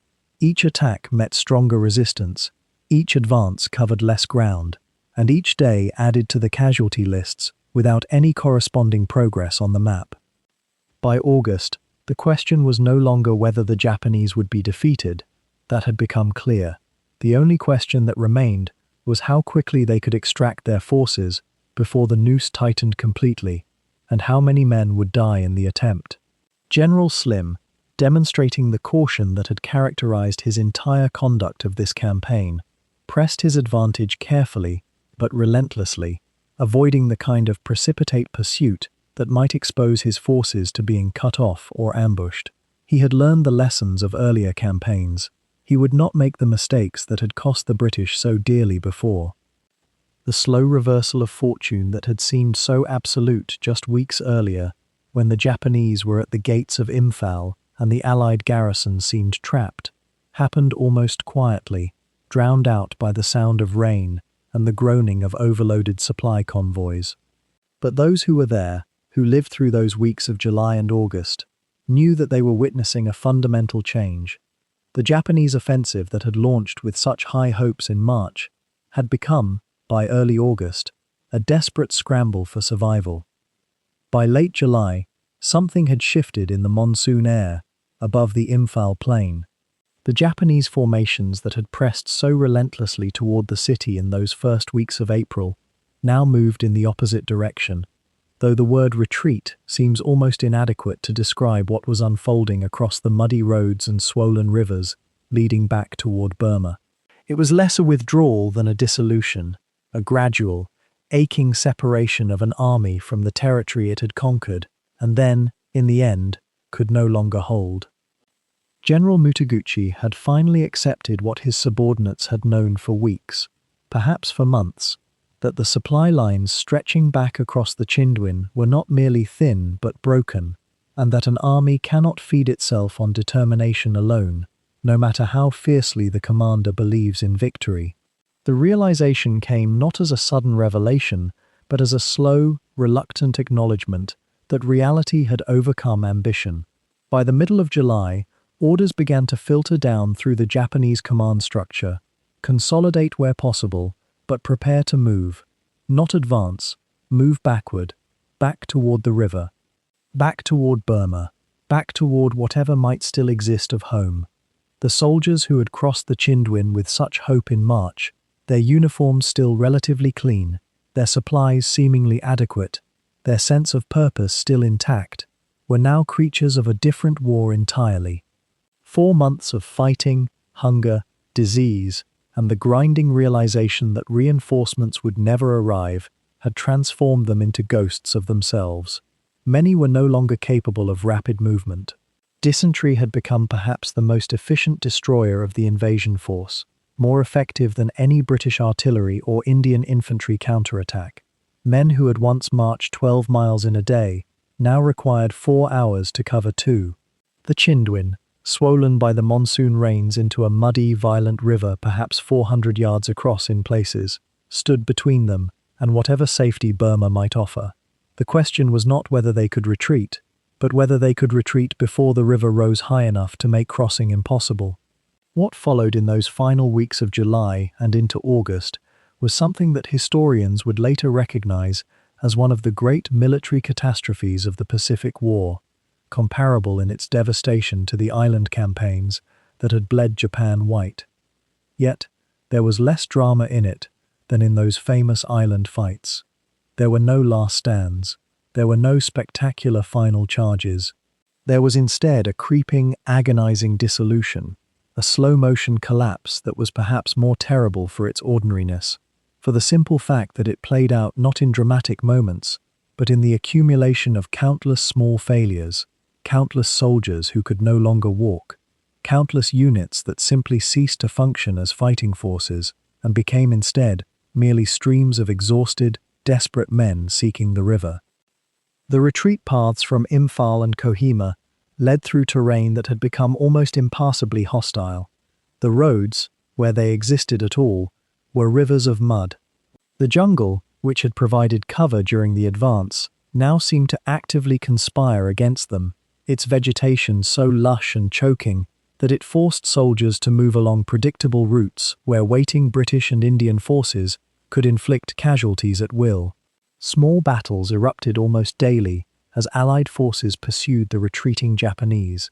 Not great tactical engagements, but rather a succession of ambushes and skirmishes that gradually wore down what remained of the invasion forces' cohesion. The Tiddim Road, which had been so bitterly contested during the advance, became a gauntlet of Allied ambushes. The Japanese rearguard units, tasked with holding off the pursuing forces long enough to allow the main body of the army to reach the river, fought with what strength remained to them, but they were losing ground daily, sometimes hourly. Officers who had expected to command thousands of men found themselves leading dozens. Company commanders had become squad leaders. Sergeants led what remained of fire teams. The structure of an army was dissolving like salt in water. Consider for a moment the psychological weight that must have settled on these men as they retreated. They had been told they were liberating Asia. They had been assured that victory was not only possible, but inevitable. Their officers had promised them that the British Raj would crumble before them, that India would rise up to join them, that reinforcements and supplies would continue to arrive. None of these things had happened. Instead, they had experienced 4 months of progressive desperation, watching their friends die of starvation and disease, watching their wounded comrades left behind because there was simply no way to transport them. Now they were being driven back across the very river they had crossed in such confidence 5 months earlier, and many of them understood, with the clear-eyed clarity that comes from proximity to death, that their lives were being thrown away, not for any genuine military objective, but to salvage the pride of commanders who had refused to accept that they had lost. The crossing of the Chindwin itself became a nightmare of logistics and suffering. The river, swollen by monsoon rains to perhaps twice its dry season width, flowed with a violence that made traditional crossings difficult and dangerous. The Japanese had destroyed their bridges during the earlier advance to prevent the Allies from following them, and now they had to rebuild or improvise the means to get their army across. Some units attempted to ford the river at various points, the soldiers wading through water that sometimes came up to their chests, carrying what remained of their weapons and equipment, often swept downstream by currents that seemed almost malevolent. Others were transported by rafts and boats, many of which were hastily constructed and often sank mid-river, their human cargo spilled into the muddy water. No one knows precisely how many soldiers died during that final retreat and the river crossing itself. The Japanese kept records that were, in many cases, never recovered or were destroyed in the chaos of retreat. Allied observers noted that the river seemed to run higher than usual after the monsoon rains, and that bodies, some floating, some caught against snags and logs, appeared in the river for weeks after the main body of the army had crossed. Some historians suggest that as many soldiers perished during the retreat as during the actual combat operations. Others place the number lower, but nearly all accounts concur on one simple, haunting fact. The Chindwin crossing represented a point of no return, not just in a geographical sense, but in the psychological and institutional death of the invasion force. What perhaps strikes the modern observer most forcefully is not the violence of the campaign itself, but the quiet, almost administrative quality of its ending. There were no dramatic last-minute escapes. There were no heroic sacrifices that saved the army. Instead, there was simply the accumulation of loss and defeat until it could no longer be denied or rationalized. General Mutaguchi himself crossed the Chindwin in August, his grand vision of capturing India reduced to a memory, his reputation destroyed, his army transformed from an invasion force into a refugee column. By the time the last stragglers crossed the river in August and September, the Japanese had suffered approximately 53,000 casualties in the Imphal campaign, roughly 50% of the force that had been committed. The British and Indian forces had suffered perhaps 12,000 casualties. These numbers, stark as they are, still seem inadequate to capture what had occurred, not just a military defeat, but a complete, utter collapse of an operational strategy that had once seemed, to Japanese planners, to possess at least a theoretical possibility of success. The soldiers who emerged on the Burma side of the Chindwin were no longer the confident invaders of March. They were skeletal, disease-ridden, their uniforms in tatters, many of them unable to walk unaided. The supplies that had never arrived in adequate quantities now had to be somehow procured from a Burma that had been occupied for 3 years and stripped of its resources. Many units simply ceased to exist as organized formations, dissolving into bands of survivors, searching for food, for shelter, for some explanation for the disaster that had engulfed them. What made this retreat particularly poignant was the knowledge, shared by commanders and common soldiers alike, that it represented not merely a tactical failure, but a fundamental turning point in the war itself. Japan would never again be in a position to threaten India. The idea of the Greater East Asia co-prosperity sphere, already fading in many minds, had received a catastrophic blow. The home islands themselves would, within months, come under direct aerial assault from American bombers based in the Pacific. The Imphal campaign, in retrospect, marks the precise moment when Japanese military fortunes in Asia ceased merely to decline and began instead to collapse with an accelerating inevitability. The final retreat across the Chindwin was thus not merely a military movement, though it was certainly that. It was the closing of a door, the end of an era of Japanese expansion, the point at which the question ceased to be whether Japan could win the war in Asia and became instead simply how long Japan could resist before the inevitable conclusion arrived. The soldiers who made that terrible crossing, wading through monsoon-swollen waters, leaving behind the bodies of their comrades, the equipment they could no longer carry, the dreams of conquest that had motivated them 5 months earlier, could not have known that they were crossing not just a river, but a threshold in history itself. The numbers, when finally counted, carried their own weight across the ledgers of war. The Japanese had entered India with perhaps 130,000 men distributed across 3 divisions, each convinced that swiftness would substitute for supply, that the shock of their appearance would crumble an enemy already twice defeated in Burma. By the time the monsoon mud had swallowed the last exhausted regiments limping back across the Chindwin, that same force had been reduced by something approaching half. Some estimates suggest nearly 70,000 casualties, killed, wounded, missing to disease and starvation, though the fog of wartime accounting makes any figure a whisper rather than a certainty.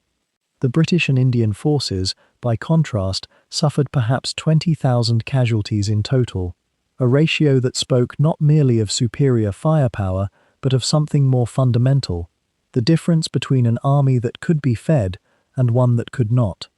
What lingers in the quiet aftermath, though, is not the arithmetic of loss, but its meaning. For India, the Battle of Imphal marked a threshold moment rarely acknowledged in the grand narratives of the Second World War.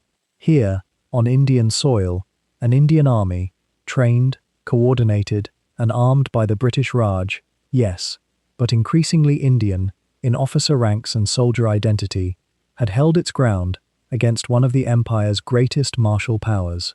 The Indian divisions under Slim's command had not merely been present, they had been essential. The 4th and 5th Indian divisions bore the earliest shock of the Japanese attack. Indian regiments had fought with a steadiness that surprised those who came from traditions of doubting their mettle.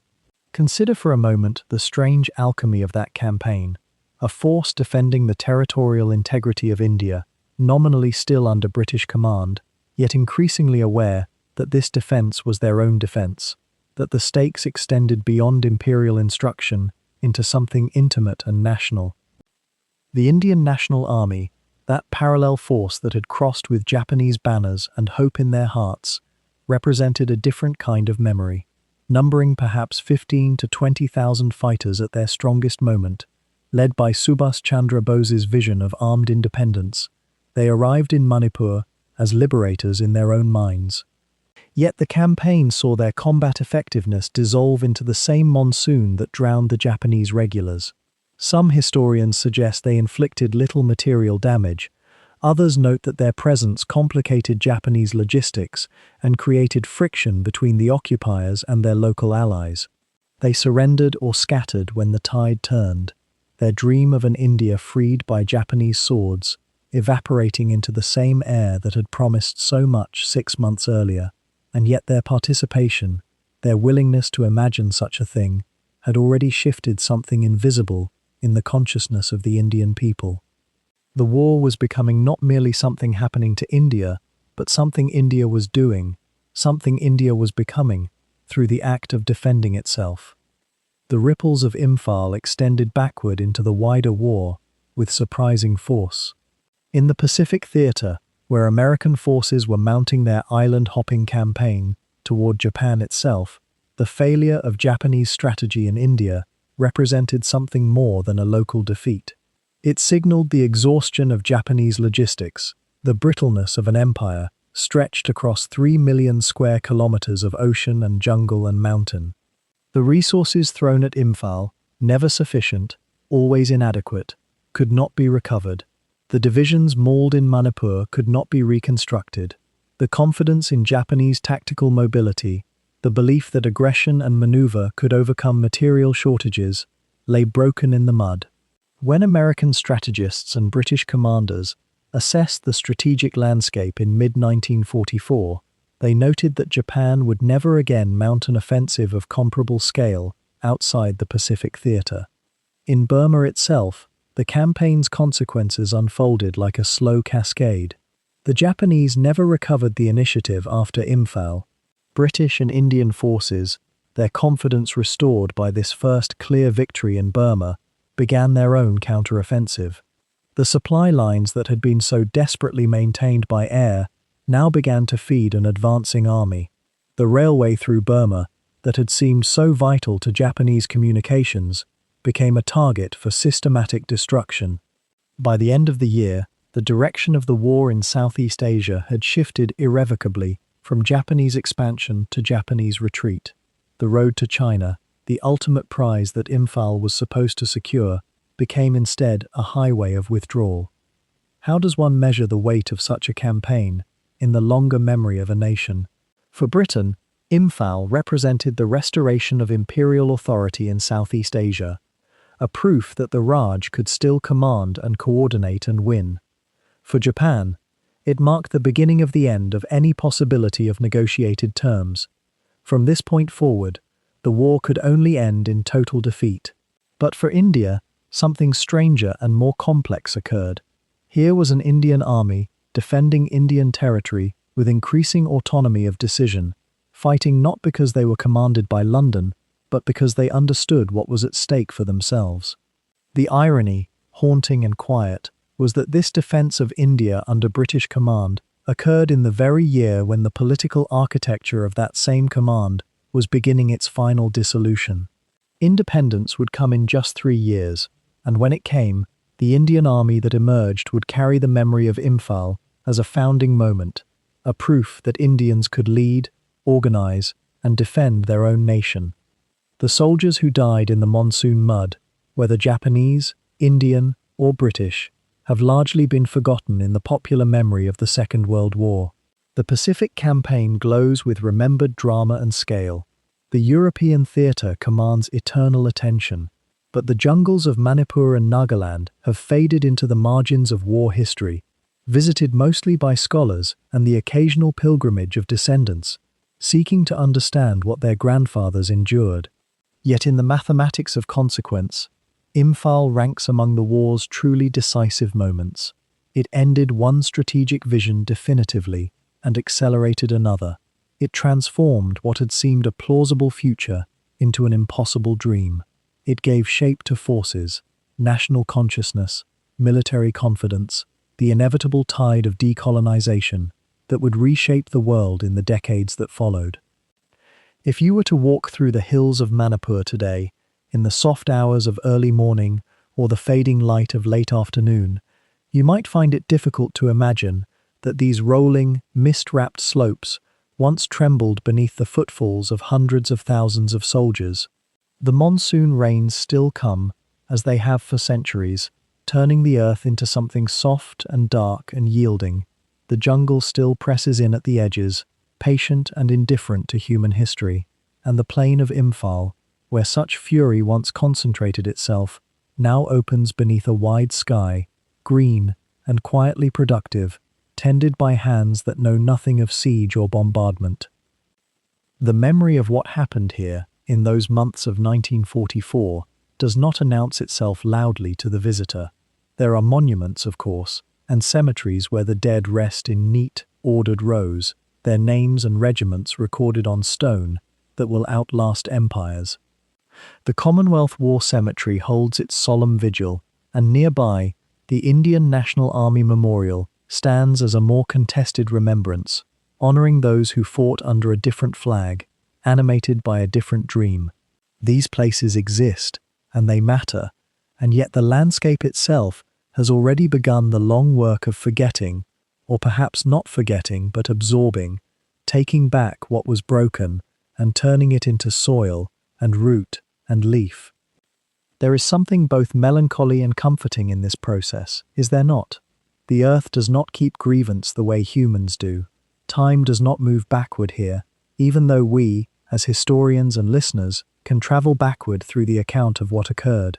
The soldier who drank from a polluted stream and died of dysentery, the officer who made a crucial decision at a crossroads in the jungle, the civilian who fled or endured or tried to survive the chaos of armies colliding. They are all part of a past that cannot be undone or corrected, only understood and held in thought and memory. And memory itself is a curious thing to contemplate as night deepens around you. It is not fixed. It shifts with each retelling, with each new piece of discovered documentation, with each family that passes down its own particular story around a table or a fire. The Battle of Imphal is one story, and yet it contains within it thousands of stories, each one different in the particulars. though many of them share common threads of fear and endurance, and the strange bonds forged between men in shared extremity. Some of these stories have been written down and preserved in archives. Many more were never written, existing only in the memory of those who lived through them, and when those people died, their stories died with them, becoming part of the silence that underlies all history. When we speak of the campaign in its broad strokes, we speak of strategy and logistics, and the turning points that military historians can identify and discuss with precision. But this larger narrative is always built upon millions of individual moments that no historian can ever fully capture. The man who looked up at the monsoon sky and wondered if he would see home again. The surgeon who worked without sleep for 18 hours, his hands moving by instinct when his mind had ceased to function.